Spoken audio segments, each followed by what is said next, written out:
Firstly, welcome to MBL Connects, ma'am. Thank Thanks you. for coming. Thank you for inviting. So, ma'am, as a political strategist, what is your roles and responsibilities, ma'am? ఏం చేస్తారు ఒక పార్టీకి కానీ ఒక లీడర్కి కానీ as a strategist? So can you explain on that? Okay.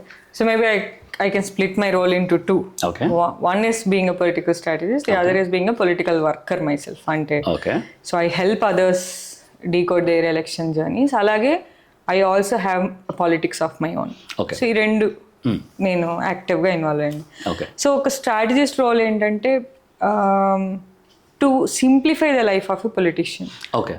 So average politician has to spend a lot of time managing so many things at the same time. అంటే వాళ్ళు constituency manage చేయాలి, ఒకవేళ ఎలక్టెడ్ లీడర్ అయి ఉంటే legislative business manage చేసుకోవాలి, వాళ్ళ కాన్స్టిట్యుయెన్సీలో కేవలం development issues manage చేయటమే కాదు పొలిటికల్ ఇష్యూస్ కూడా ఉంటాయి. అంటే మీరు ఎమ్మెల్యే అయినా మీరు ఎంపీ అయినా మీ కాన్స్టిట్యుయెన్సీలో మిమ్మల్ని కింద లాగాలనుకునే వాళ్ళు ఉంటారు, మీకు ప్యారలల్ ఫ్యాక్షన్ ఉంటుంది, మీ అపోజిషన్ పార్టీ ఉంటుంది, నెక్స్ట్ టైం మీకు టికెట్ ఉంటుందా లేదా అనే ఇన్సెక్యూరిటీ ఉంటుంది. సో ఒక లీడర్ దానితో పాటు మళ్ళీ పార్టీ ఏ రోజుకి ఆ రోజు యాక్టివిటీస్ ఇస్తుంటుంది, మెంబర్షిప్లు చేయండి, లీడర్ వస్తున్నారు, టూర్ ఆర్గనైజ్ చేయండి అని. ఇవన్నీ మేనేజ్ చేసుకుంటూ వాళ్ళ పర్సనల్ లైఫ్ ఉంటుంది అండ్ వాళ్ళ పబ్లిక్ ప్రెజెన్స్ ఉంటుంది. సో ఒక 6-7 యాక్టివిటీస్ వాళ్ళు సైమల్టేనియస్గా రన్ చేయాలి. యూజువల్లీ అండి ఇదివరకు కెరీర్ పొలిటీషియన్స్ ఏం చేసేవాళ్ళు అంటే, కెరీర్ పొలిటీషియన్ అంటే ఇంకా అసలు వాళ్ళ లైఫే వాళ్ళు బిగినింగ్ నుండి వాళ్ళు పాలిటిక్స్కే డెడికేట్ అయిపోయారు. So they have a way to deal with these issues. అంటే వాళ్ళకి తెలుసు ఈ పని నేను నా ఈ మండలంలో ఈ కుర్రోడు ఉన్నాడు, ఈ అమ్మాయి ఉంది, ఇలాంటివి మేనేజ్ చేసేసుకుంటుంది. సో వాళ్ళకి అందాజాగా వాళ్ళ కాన్షియన్స్ మీద ఒక అవగాహన ఉంటుంది. సో ఎవరికి ఏ పని చెప్పి ఎలా మేనేజ్ చేయాలి అనేది వాళ్ళకి ఒక ఈజీ ఉంటుంది. యూ ఫీల్ లైక్ వాళ్ళ బాడీ లాంగ్వేజ్ లోనే పాలిటిక్స్ ఉందా అన్నంత ఈజీగా అనిపిస్తుంది.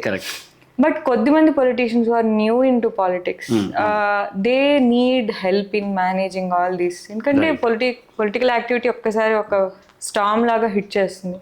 So to simplify their life strategist can help. ఇదేంటి నాన్ ఎలక్షన్ ఇయర్ టైంలో. But election year political strategist role ఏంటంటే specifically gear towards election. So క్యాంపెయిన్కి ఎలా ప్రిపేర్ అవ్వాలి, మీ క్యాంపెయిన్ రెడీనెస్ ఏంటి, ఎక్కడెక్కడ ఛాలెంజెస్ ఉన్నాయి, ఇదేంటి ఒక ఇండివిజువల్ లీడర్కి వర్క్ చేస్తుంటే. అదే పార్టీకి వర్క్ చేస్తే సో ఓవరాల్ స్టేట్లో మన స్ట్రెంగ్త్ ఎక్కడుంది, వీక్ ఎక్కడుంది, లీడర్స్ ఎక్కడ రెడీగా ఉన్నారు, ఎక్కడ లేరు. సో అన్ని నియోజకవర్గాల మీద ఒక అసెస్మెంట్ తెచ్చుకుంటూ ఉంటాం, లీడర్కి ఈ రిపోర్ట్స్ అన్ని షేర్ చేయటం. So to help. So maybe సింపుల్గా చెప్పాలంటే ఇండివిజువల్ లీడర్ లెవెల్లో వర్క్ చేస్తే మనం లీడర్కి ఎక్కువ బ్యాక్ బోన్ అవుతాము. పార్టీ లెవెల్లో చేస్తే మనం బ్యాక్ బోన్ అవుతాం కానీ మైండ్ అది అంతా లీడర్దే అవుతుంది. సో ఇప్పుడు మీరు ఇండివిజువల్గా లేకపోతే పార్టీకి? సో నేను ఇప్పుడు ఏ పార్టీకి వర్క్ చేయట్లేదు. ఇంతకు ముందు మీరు చేశారు? ఇది వరకు నేను టీడీపీలో చేసింది పార్టీకి చేశాను. సో నేను చంద్రబాబు గారితో వర్క్ చేసినప్పుడు ప్రోగ్రామ్ కమిటీ అని టీడీపీలో ఒక బ్యాక్ ఆఫీస్ వింగ్ ఉంటుంది. It is that political wing. So ఆ పొలిటికల్ వింగ్ ని నేను హెడ్ చేశాను. So mind ideas more proportionate serve ఉండేవి. నేను ఒక సెక్రటరీ లాగా, మేబీ ఆయన చీఫ్ మినిస్టర్ అయితే నేను chief secretary with in party, అలా ఎగ్జిక్యూషన్ కి ఉండేది. So party national party president sir అయితే state party president Atchannaidu garu. So మేము కలిసి whatever orders it gives we use to get done. Exactly ground లెవెల్లో మీరు ఎలాంటి వర్క్ చేస్తారు? సో టీడీపీలో ఉన్నప్పుడు నా వర్క్ గ్రౌండ్ వర్క్ కాదు, నాది office work. So I only use to take care of monitoring all the constituencies. So ఏపీలో 175 అసెంబ్లీ కాన్స్టిట్యుయెన్సీస్, 25 పార్లమెంట్లు, సుమారు 650 మండలాలు, వీటన్నిటి మీద విజిబిలిటీ ఉంటుంది. 16,000 పంచాయతీలు. సో ఎక్కడ ఏ లీడర్ ఉన్నారు, ఆ లీడర్ ఎఫిషియన్సీ ఏంటి, పార్టీ ఎలా ఉంది, ఎక్కడ ఎలాంటి ఇష్యూస్ ఎరప్ట్ అవుతున్నాయి, మన కాన్స్టిట్యుయెన్సీలో ఏ కాన్స్టిట్యుయెన్సీలో క్యాంపెయిన్ బాగా జరుగుతుంది, జరగట్లేదు, ఇదంతా రిపోర్ట్ గ్యాదర్ చేయటము, ఆ రిపోర్టింగ్ మెకానిజం ని సిస్టమైటైజ్ చేయటము, దాన్ని సార్కి షేర్ చేయడం. Okay, if we can see మీ ప్రీవియస్ బ్యాక్గ్రౌండ్ ఐటీలో చేశారు, బ్యాంకింగ్లో చేశారు, how come the political entry? And మీరు వాంటెడ్లీ వచ్చారా ఆర్ మీకు ఏదైనా ఆపర్చునిటీ వచ్చిందా పార్టీ సైడ్ నుంచి? I believe politics అనేది సబ్కాన్షియస్లీ నా మైండ్లో ఉంది. I have been making steps to go into a very active public life. నా ఐటీ జాబ్ కూడా నేను చేసింది కేవలం నా సివిల్స్ ప్రిపరేషన్కి సేవ్ చేసుకోవడానికి డబ్బులు. ఓకే. సో ఆ డబ్బులు సేవ్ చేసుకున్నాను. నన్ను యూకే వెళ్ళమన్నారు, రిజైన్ చేస్తాను, అయిపోయింది. ఓకే. సో సివిల్స్ ప్రిపేర్ అయ్యాను, నాకు క్రాక్ అవ్వాల. సైమల్టేనియస్లీ బ్యాంకింగ్ కూడా ఆ ప్రాసెస్ లోనే. సివిల్స్ రాసిన ప్రతి వాళ్ళు బ్యాంక్ జాబ్స్ రాస్తారు, ఎందుకంటే మనకి వస్తుందా లేదా, మనం మన కేపబిలిటీస్ ఏంటి అని, అంటే ఒక కైండ్ ఆఫ్ ఆరగెన్స్ అనుకోండి. సో అలాంటివి చాలా రాస్తాం అన్నమాట. అట్లా చాలా బ్యాంక్ జాబ్స్ రాసి చాలా క్రాక్ చేసి వదిలేసాను. అది తప్పేమో ఇప్పుడు అనిపిస్తుంది. సో అంటే మేబీ వేరే వాళ్ళకి జాబ్ పోయిందేమో కదా అన్నెసరీగా, జస్ట్ మన కేపబిలిటీ చెక్ చేసుకోవడానికి. I worked and then I left. But చాలా జాబ్స్ రాసి సెలెక్ట్ అయ్యి వెళ్ళలేదు బికాస్ ఆఫ్ యూపీఎస్సీ అలా ఉంటుంది, ఒక కన్ఫ్యూజింగ్ సైకిల్. ఆ తర్వాత యాక్టివిజంలోకి ఎంటర్ అయ్యాను. సో యూపీఎస్సీ నుండి వచ్చిన అండర్స్టాండింగ్ యూజ్ చేసుకుని started engaging on several public issues. I believe that is a turning pivotal moment అనొచ్చు. సో యూపీఎస్సీ అండర్స్టాండింగ్ లేకుండా పాలిటిక్స్ లోకి ఎలా రావాలి అనేది ఒక గ్యాప్ ఉండేది. అప్పటిదాకా నాకు సోషల్ లైఫ్ మీద ఉన్న పిక్చర్ కేవలం పుస్తకాలు, సిరివెన్నెల పాటలు, విశ్వనాథ్ సినిమాలు, బాలచందర్ సినిమాలు, ఇదే నాకు ప్రపంచం గురించి తెలిసింది. Gandhi, news papers. But world తో ఇంటర్ఫేస్ లేదు. ఎందుకంటే నేను 10 ఏళ్ళకి వెళ్ళి ప్రొటెస్ట్ చేస్తా అంటే మా పేరెంట్స్ పంపించేటారు. ఇప్పుడు జెన్సీ వెళ్తున్నారు అనుకోండి. సో మా అప్పుడు అలా లేదు. So I believe after UPSC years, I have invested a lot of time working with many activists. అప్పుడు ఐ థింక్ 2018-19 పీరియడ్ లో there was lot of turmoil in India also before 19 elections. CAA-NRC issue మీద చాలా మంది mobilise అయ్యారు. ఢిల్లీలో protest జరుగుతున్నాయి ఆ టైంలో. ఆర్టికల్ 370 రిమూవల్ ప్రొటెస్ట్ జరుగుతున్నాయి. I think 1 year before or 1 year later Sabarimala judgement మీద మ్యాసివ్ డిబేట్స్ జరిగాయి. దిశ ఇన్సిడెంట్ జరిగింది హైదరాబాద్. వీటిలో చాలా వాటిలో నేను లీడ్ చేయటము, మొబిలైజ్ చేయటము, క్యాంపెయిన్ చేయటము. అలా కాదు, that I think I did that work for 4 years, where I built an activist network and I worked on issues. ఆ ప్రాసెస్ లో TV9 చాలా మీడియా హౌసెస్ తో రెగ్యులర్లీ రిప్రజెంట్ చేసేదాన్ని, డిబేట్స్కి వెళ్ళేదాన్ని ఇష్యూస్ మీద. అప్పుడు TV9 లో నాకు ఆఫర్ చేశారు, మీరు ఏదైతే ఇష్యూస్ మాట్లాడుతున్నారో why don't you speak from media అని. But once I went to media, అప్పటిదాకా నాకు తెలిసిన పాలిటిక్స్ పీపుల్ పాలిటిక్స్. ఇక్కడ వీళ్ళని సిటిజన్స్ కాదంటున్నారు, ఎలా కాదంటారు, ఇక్కడ ఇల్లు ఖాళీ చేయమంటున్నారు, ఎలా ఖాళీ చేస్తారు, అమ్మాయిని అర్ధరాత్రి కనిపిస్తే అలా చంపేస్తారు. సో ఇవి పీపుల్ ఇష్యూస్ నాకు తెలుసు. బట్ TV9 లోకి వెళ్ళాక నాకు తెలిసిన అసలు పొలిటికల్, అస్సలు యాక్చువల్ పాలిటిక్స్ అంటే ఏంటో అర్థమైంది. ఇది ఓన్లీ చాలా చిన్న పార్ట్ ఆఫ్ పాలిటిక్స్. మన పాలిటిక్స్ అంటే పొద్దున్న లేవగానే కేసీఆర్ ఏం చేస్తున్నారు, రేవంత్ రెడ్డి ఏం చేస్తున్నారు. అప్పట్లో రేవంత్ రెడ్డి లేరు, అప్పుడు కేసీఆర్, జగన్ ఉన్నారు. సో అపోజిషన్ వాళ్ళు ఏమంటున్నారు, కౌంటర్లు, వీళ్ళు కౌంటర్లు. అసలు కౌంటర్ అర్ధరహితంగా అనిపించి అసలు ఏంటి దీన్ని ఏం మాట్లాడుతున్నారు అనిపించినా కూడా దానికే స్క్రీన్ టైం ఉండేది. సో నాకు అప్పుడు అర్థమైంది ఏంటంటే ఓకే, అసలు యాక్చువల్లీ మన పాలిటీని షేప్ చేస్తుంది ఎలక్టోరల్ పాలిటిక్స్. ఓకే, ఇప్పుడు మీరు అలా మీడియాలో వర్క్ చేసేటప్పుడు did you felt any time నేను ఇప్పుడు ఇది మాట్లాడుతున్న ఈ పార్టీ గురించి, where I don't feel like talking about it, but still నా జాబ్ ఇది, యాజ్ ఎ జర్నలిస్ట్ కానీ యాజ్ ఎ మీడియా రిపోర్టర్ నేను మాట్లాడాలి, యాజ్ మై జాబ్ వాళ్ళు నాకు ఇలా అసైన్ చేశారు ఈ పార్టీ గురించి మాట్లాడమని. అలా ఎప్పుడన్నా మీకు నచ్చని టాపిక్స్ కానీ, మీకు నచ్చకపోయిన ఒక పొలిటికల్ పార్టీని ఎలివేట్ చేయడం కానీ అలా ఎప్పుడైనా చేశారా? లక్కీలీ లేదు. I should thank Rajani sir, because ఆయనకి నా టెంపర్మెంట్ తెలుసు. ఇట్స్ ఆల్సో కాల్డ్ ఫిట్ కదా, ఎవరెక్కడ ఫిట్ అవుతారు అనేది. So he knows that I belong to social issues. So luckily నా ఇష్యూస్ నేను మాట్లాడే స్పేస్ నాకు ఇచ్చారు. సో నాది వీకెండ్ డిబేట్ షో ఉండేది, వీక్ డేస్ 2 డిజిటల్ ఎక్స్ప్లెయినర్స్ చేసుకునేదాన్ని, మిగతా టైం నేను research work behind the scenes contribute చేసేదాన్ని. సో ఎటువంటి పొలిటికల్, అసలు నాకు అసలు ఎప్పుడు పొలిటికల్ బులెటిన్స్ చేయమని అసలు లక్కీలీ. మోస్ట్ ఆఫ్ ద ఇప్పుడు మీరు సినిమాలలో కూడా చూస్తే the way that they show జర్నలిస్టులు పొలిటీషియన్స్ ఏది ఆర్డర్ చేస్తే మీడియా ఛానల్స్ అది ఫాలో అవుతాయి, సంథింగ్ లైక్ దట్ అలా చూపిస్తారు కదా. What do you say about that? Like as a journalist మీరు అలా చేస్తారా, లేకపోతే పొలిటికల్ రిపోర్టర్స్ కి ఆ ప్రెషర్ ఉంటుంది ఖచ్చితంగా, ఎందుకంటే పొలిటికల్ బీట్స్ చూస్తారు. ఇప్పుడు పార్టీలో ఒక ఆఫీస్లో, జర్నలిస్ట్ ఆఫీస్లో మీడియా హౌస్లో. సో మీడియా హౌస్లో దెర్ ఈజ్ అ ఎడిటర్. ఆ ఎడిటర్కి ఇన్పుట్ ఎక్కడి నుండి వస్తుంది?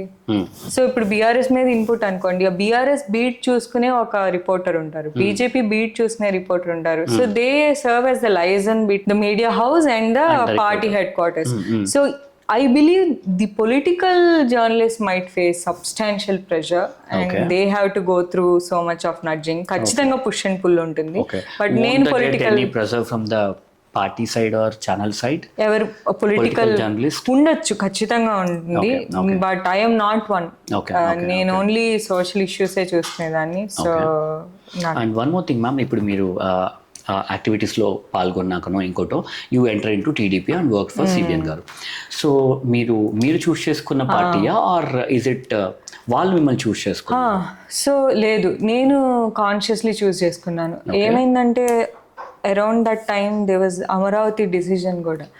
So Amaravati is a bigger issue, మనం దాన్ని సపరేట్గా డిస్కస్ చేయొచ్చు. But the way the decision was made, అంటే ఎంతో మంది ఇన్వెస్ట్ అయ్యి ఉన్నారు, సడన్ గా రాత్రి 3 క్యాపిటల్స్ అనటము అండ్ ఎంతో మంది ప్రొటెస్ట్ చేయటం. ఆ ప్రొటెస్ట్ జరిగిన టైంలో గవర్నమెంట్ దానికి రెస్పాండ్ అయిన విధానం నాకు అది చాలా అన్డెమోక్రటిక్ గా అనిపించింది. సో చాలా మ్యాసివ్ అదర్ పార్టీ డెసిషన్ మీకు నచ్చలేదు. So I also felt that it's my duty to help a party to bring this party down. So అప్పుడు నాకు తెలిసింది టీడీపీకి ఒక కన్సల్టెంట్ టీమ్ వర్క్ చేస్తుంది. సో నేను కన్సల్టెంట్ టీమ్కి అప్రోచ్ అయ్యాను, సెలెక్ట్ అయ్యాను. ఆ తర్వాత నన్ను పార్టీలోకి వచ్చేసేయమన్నారు సార్. సో అలా పార్టీలోకి వెళ్ళిపోయాను. ఓకే, సో ఆ పార్టీని మీరే వాంటెడ్లీ చూస్ చేసుకున్నారు? ఎస్. ఓకే, ఇఫ్ మీకు ఏదైనా వేరే పార్టీ మీకు నచ్చని party, if they offer the same role, will you go or not? ఆ పార్టీని, this is an important question. నేను కూడా చాలాసార్లు I have thought about it. I would not do that for 2 reasons. One, it is, I believe it is ethically not right on my part. Of course, కన్సల్టింగ్కి determine చేసేది ఏంటి అంటే money is the ethics, but somehow I am also political person, that's where my other half plays a role. So నేను చేయలేను. And రెండో reason కూడా ఏంటంటే, నేను టీడీపీ అంటే నేను ఒక టీడీపీ కార్యకర్తగా వెళ్ళలేదు. నేను ఒక professional who has to support a leader because an undemocratic decision is being taken. ఇది ఆంధ్రాకి కరెక్ట్ కాదు. My interest was more Andhra. So that made me choose TDP. Okay, so వేరే పార్టీ ఆఫర్ చేస్తే వెళ్ళరు. ఓకే, ఇప్పుడు మీరు అంటున్నారు కదా మ్యామ్, నాకు ఎథికల్గా ఉంటాను, I follow the ethics. Do you think the political parties are feeling the same when it comes to circulating and taking a vote from people? ఇలా చేసేటప్పుడు వాళ్ళ యాక్టివిటీస్, పొలిటికల్ యాక్టివిటీస్ చేసేటప్పుడు వాళ్ళు కూడా మీలాగే ఎథికల్గానే చేద్దాం, let's not go anything unethical అని అనుకుంటారా? ఆర్ ఓన్లీ అక్కడ మీలాగా వర్క్ చేసే వాళ్ళు మాత్రమే అనుకుంటారా? Or the party leaders will also feel the same, let's do something ethical, not do anything which can lose the people's attention or something like that? So అదే ఎలా చెప్తారు మీరు? See, we should understand political ethics. నేను ఇందాక చెప్పిన నా personal morality, personal morality అంటే I can choose, I may not చూస్. అదేమి ఎక్కడ లాలో కాన్స్టిట్యూషన్ రాసుకో. బట్ ఒక పొలిటికల్ సిస్టమ్ ఎలా ఆపరేట్ అవ్వాలి అన్న దాని మీద చాలా మందికి చాలా ఎక్స్పెక్టేషన్స్ ఉంటాయి, right? Every one wants a fair electoral system wear person like me can go contest and win. But the system has a morality of its own. Because it's also a space for power. It's intense competition. And given India's society, the competition got tied to money, muscle, caste in many different ways. So వీళ్ళు money ఇవ్వకుండా vote చేయాలి అనేది నేను impose చేయలేను, పీపుల్కి చెప్పలేను. మీరు money ఇవ్వకుండా ఓట్ అడగండి అని నేను పార్టీకి చెప్పను, నేను చెప్పను కూడా. నా డ్యూటీ ఏంటి అంటే, this is where job gets very tricky. I think కృష్ణుడు అర్జునుడికి చెప్పినట్టు, సో నీ కర్మ ఏంటి అక్కడ, నీ డ్యూటీ ఏంటి ఎగ్జాక్ట్లీ. సో నా డ్యూటీ ఏంటంటే to give you the right report and to give you the correct advice at the right time. And whichever job you tell me to get it done. But if you tell me a job to distribute tons of money, I won't do that. That's my personal line, which will come in conflict. But I can't tell you what to do, what not to do after a point, because political ethics has become that. Now as a political worker, what I believe is this has to change. So నేను కేవలం consultant లాగానే ఆలోచిస్తూ ఉంటే అంటే నాకు అనిపించింది after TDP నాకు అనిపించిన విషయం ఇది. నేను కన్సల్టెంట్ లాగా ఉంటే బిహైండ్ ద సీన్స్ చాలా మందికి హెల్ప్ చేయగలను, చాలా ఎఫిషియెంట్ గా పార్టీ రన్ చేయగలను. అంటే నా కేపబిలిటీ కూడా నాకు తెలిసింది నేను టీడీపీకి వెళ్ళాక. ఓ మై గాడ్, నేను ఇంత స్ట్రెచ్ చేసుకోగలనా, ఇంత వర్క్ చేయగలనా అని. సో అలా నేను చేస్తూ ఉండొచ్చు. I can make good money for myself, settle అయిపోవచ్చు. But who takes care of the system? అంటే నేను సిస్టమ్ అంత క్లోజ్ గా చూసాను కదా. నేను పీపుల్ పాలిటిక్స్ చూసాను, ఎలక్టోరల్ పాలిటిక్స్ చూసాను, మీడియా ఎలా ఆపరేట్ అవుతుందో చూసాను, సోషల్ మీడియాని క్లోజ్ గా గమనించాను, ఉద్యమాల్లో యాక్టివిస్టులను కలిశాను, యాక్చువల్ లీడర్స్ తో వర్క్ చేశాను. ఇంత చేసి సిస్టమ్ ఇంత క్లోజ్ గా తెలిసాక కూడా ఓకే సిస్టమ్ అలా ఉంది, నేను అలానే ఉంటాను అనుకుందామా?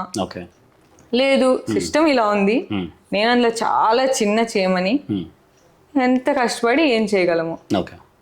సో ఒక 1 year తీసుకున్నాను అసలు ఏం చేయగలను, ఏం చేయాలి అని. సో 1 year తర్వాత నేను డిసైడ్ చేసుకుంది ఏంటంటే I won't work for money anymore. So ఎవరికైనా హెల్ప్ కావాలంటే ఇండిపెండెంట్ కన్సల్టెంట్ లాగా చేస్తాను, పార్టీస్ కానీ ఇండివిజువల్స్ కానీ. But I have a personal political journey of my own. And ఇంకోటి మ్యామ్, ఇప్పుడు మీరు టీడీపీకి వర్క్ చేశారు, ఓకే. సో ఇప్పుడు బయట ఆడియన్స్ చూస్తే people there are fans for TDP and there are fans for YCP, okay. So మీరు as a TDP employee are supporter, ఇప్పుడు ఆడియన్స్ డెఫినెట్లీ ఇరు పార్టీల వైపు ఉంటారు కదా. సో మీరు వర్క్ చేసేటప్పుడు మీరేమన్నారు, ఒక ఇష్యూ నచ్చలేదు కాబట్టి నేను ఈ పార్టీకి సపోర్ట్ చేశాను అన్నారు కదా. So don't you feel anything done by TDP party was not good మీ జర్నీలో? అలా ఉన్నాయి, ఓకే. సో దాన్ని మీరు ఎలా చూస్తారు అప్పుడు? అలా ఉంటాయి కదా, అంటే లైఫ్ అలా ఉంటుంది కదా అంటాను నేను. సో మనకి మన బాస్ 100% టైమ్స్ నచ్చారు కదా. సో అలా, అండ్ ఎస్పెషలీ పబ్లిక్ బాసెస్ ఉన్నప్పుడు చాలా ఒపీనియన్స్ ఉంటాయి అందరికి. So we have to take it in a stride. మన జాబ్ మంది చేసుకుంటూ వెళ్ళిపోతాం అంతే. Okay. As you already worked closely with CBN గారు ఆర్ పొలిటికల్ పార్టీ, ఇప్పుడు యాజ్ ఎ పొలిటికల్ లీడర్ కానీ పార్టీ కానీ వాళ్ళు ఆడియన్స్ని ఎలా చూస్తారు? Like if you ask me directly, ఇప్పుడు ఒక పొలిటికల్ పార్టీకి which is more important, money are the political person fame and peoples opinion, which is more important అంటే మీరు ఏం చెప్తారు? అది లీడర్ని బట్ డిపెండ్ అయి ఉంటుంది. But from what I have seen from sir, he's very sincere about state and people. And I have seen that in many leaders. నేను sir తో వర్క్ చేశాను కాబట్టి నేను ఆయన గురించి చెప్పగలుగుతున్నా, వేరే వాళ్ళు అలా లేరని కాదు. ఆబ్వియస్గా ఇప్పుడు వేరే వాళ్ళు వచ్చిన వాళ్ళు కూడా మా పార్టీ గొప్ప అని చెప్తారు. But in at least with sir I could see each moment he keeps thinking what else can I do, what else can I do. So yeah, so I believe that's a rare trait. Okay. So ఇప్పుడు as a women మీరు పొలిటికల్గా ఉన్నారు కదా. If you see outside there are very less women who are in politics. మీరు ఎమ్మెల్యేలో తీసుకున్న 150 MLAs ఉంటే hardly 3-4 women ఉంటారు. So why the count is less? Do you think that women are not coming to politics, or they not interested, or is there any things that can stop women to get in to politics? మీరు అడిగితే మీరేం చెప్తారు? Yeah, this is also question we have thought about quite చాలాసార్లు, చాలా డీప్గా ఆలోచించాను. So it's more the demand and supply problem. అంటే women కూడా అంత ఇంట్రెస్ట్ చూపించారు ఇన్ పొలిటికల్ వర్క్.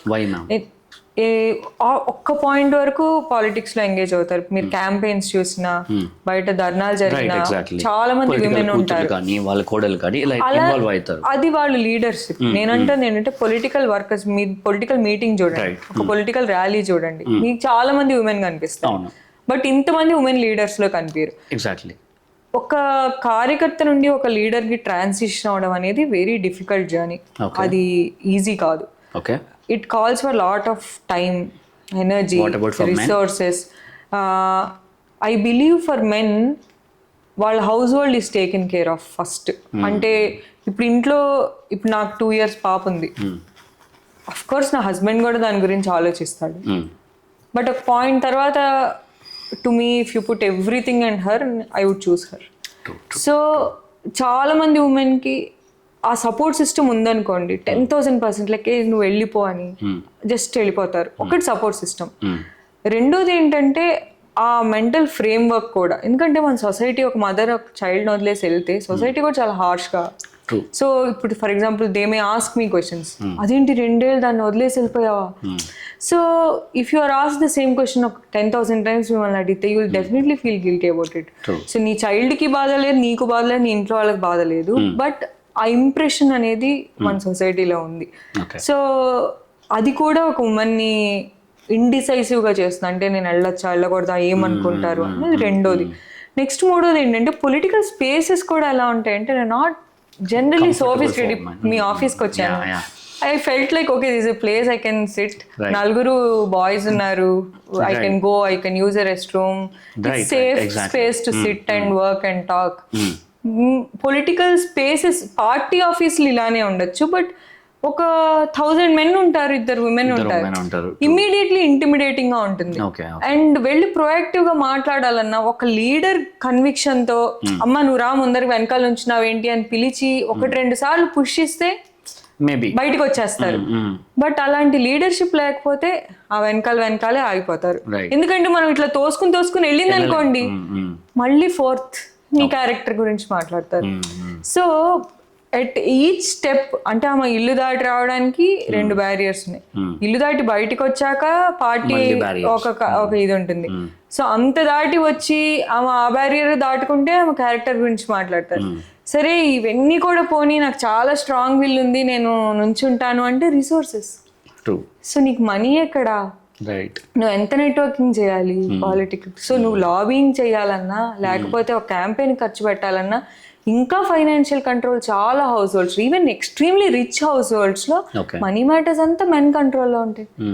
సో నీకు అసలు అన్ని స్టెప్స్ వల్ల స్పేస్ అంటారు ఓవరాల్ గా ఉమెన్ కి. సో ఈ బ్యారియర్స్ వల్ల ఫస్ట్ ఉమెన్ వెళ్ళడానికి ప్రిఫర్ చేయరు, వెళ్ళినా కూడా అక్కడ స్పేస్ వెళ్ళినా కూడా లేదు. So comfortable. So the entire pipe line is blocked. Okay, so మనం ఇప్పుడు మెన్ అండ్ ఉమెన్ గురించి మాట్లాడుకున్నాం కాబట్టి నేను మీది ఒక వన్ ఆఫ్ ద ఇంటర్వ్యూ చూసానమాట ఆన్ TV9. అక్కడ మీరు ట్రాన్స్జెండర్ని స్పెసిఫై చేస్తూ ఒక టాపిక్ గురించి మాట్లాడారు, వేర్ ఒక బిగ్ బాస్ కంటెస్టెంట్, సో తనకి ఎంత పెయిన్ ఉంటుంది అని చెప్పేసి. సో మీరు చూస్తే so what you side on the interview was అసలు ట్రాన్స్జెండర్స్ ఎంతమంది ఉంటారో కూడా తెలియదు, అండ్ వాళ్ళు అనుభవించే పెయిన్ చాలా మందికి తెలియదు అని చెప్పారు. So what is your take on transgenders and వాళ్ళు ఎందుకు ఎక్కువ అన్ని సెక్టార్స్లో లేరు ఇప్పుడు, అండ్ వాళ్ళని మనం సొసైటీ ఏ విధంగా చూస్తుంది అని మీరు అనుకుంటారు, and how they felt internally మీకు తెలిసి. So can you explain on that? So నాకు అసలు ట్రాన్స్జెండర్స్ మీద ఇనీషియల్లీ అసలు ఒక వ్యూ ఉండేది కాదు, LGBTQ ఇష్యూ మీద. 2019లో నేను ఒక బుక్ చదివాను, అరుంధతి రాయ్ది. ఆమె బుక్ లో the ministry of utmost happiness అని, ఆ బుక్ లో ఆమె సెంట్రల్ క్యారెక్టర్ ఒక ట్రాన్స్జెండర్ అనమాట, మెయిన్ లీడ్ క్యారెక్టర్ అంజుమ్ అనుకుంటా పేరు. సో ఆమె బాడీ గురించి ఒక లైన్ రాసింది అరుంధతి రాయ్, ఏమందంటే her body is like the India Pakistan battle zone అంటుంది. అసలు నాకు ఆ లైన్ ఇంటెన్సిటీ నన్ను షేక్ చేసేసింది. అప్పుడు నేను న్యూస్ పేపర్లో ఒక ఆర్టికల్ చదివాను, గుంటూరు దగ్గర ఓబులాయిపాలెం అని ఒక విలేజ్ ఉంది, అక్కడ ఒక ఆవిడ ఒక ట్రాన్స్జెండర్ పంచాయత్ ఎలక్షన్స్ కంటెస్ట్ చేస్తున్నారు. జస్ట్ మార్నింగ్ న్యూస్ పేపర్ చదువుతుని చదివా, అప్పుడే చదివి ఉన్నాను కదా.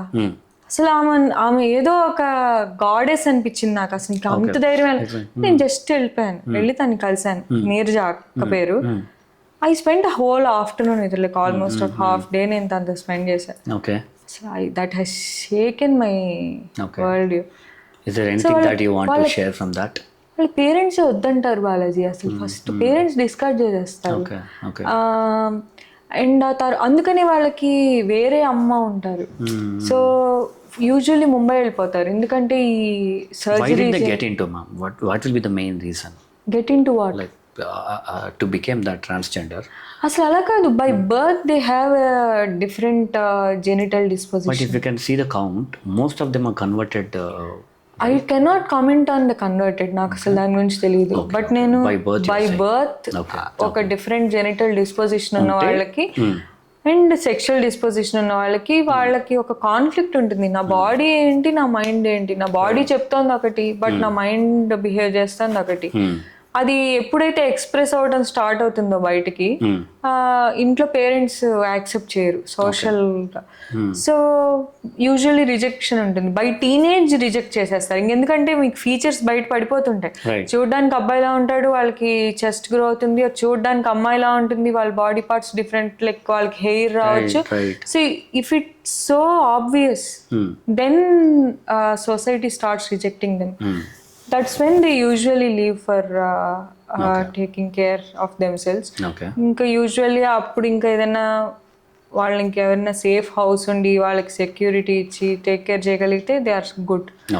అదర్వైజ్ చాలా వల్నరబిలిటీస్ ఫేస్ చేస్తారు, ఎంతో హెరాస్మెంట్ ఉంటుంది, ఎంతో. Is there any government taking care of these kind of like especially transgender safety కోసం ఏమైనా are they doing any government ఏదైనా చేస్తుందా వీళ్ళ కోసం? సోషల్ సెక్యూరిటీ బిల్ ఒకటి ఐ రిమెంబర్ ఒకటి ఫైట్ చేశారు అని. అండ్ వాళ్ళ ఐడెంటిటీని ట్రాన్స్జెండర్గా రికగ్నైజ్ చేయడానికి కూడా సింప్లిఫై చేశారు. ఇది వరకు ఏంటంటే ట్రాన్స్జెండర్ ఐడెంటిటీకి you have to go and prove that your a transgender in front of some, that's so inhuman. So ఇప్పుడు ఏంటంటే సెల్ఫ్ సర్టిఫికేషన్ అనేది ఒకటి ఇంట్రడ్యూస్ చేస్తారు. So these are some things which are simplified, but that's a long way to go. Okay. And ఇంకోటి ma'am, like ఇప్పుడు రీసెంట్గా న్యూస్లో in this John month ఇప్పుడు ఢిల్లీలోనే 800 గర్ల్స్ మిస్సింగ్ అని చెప్పేసి ఒక న్యూస్ వచ్చింది.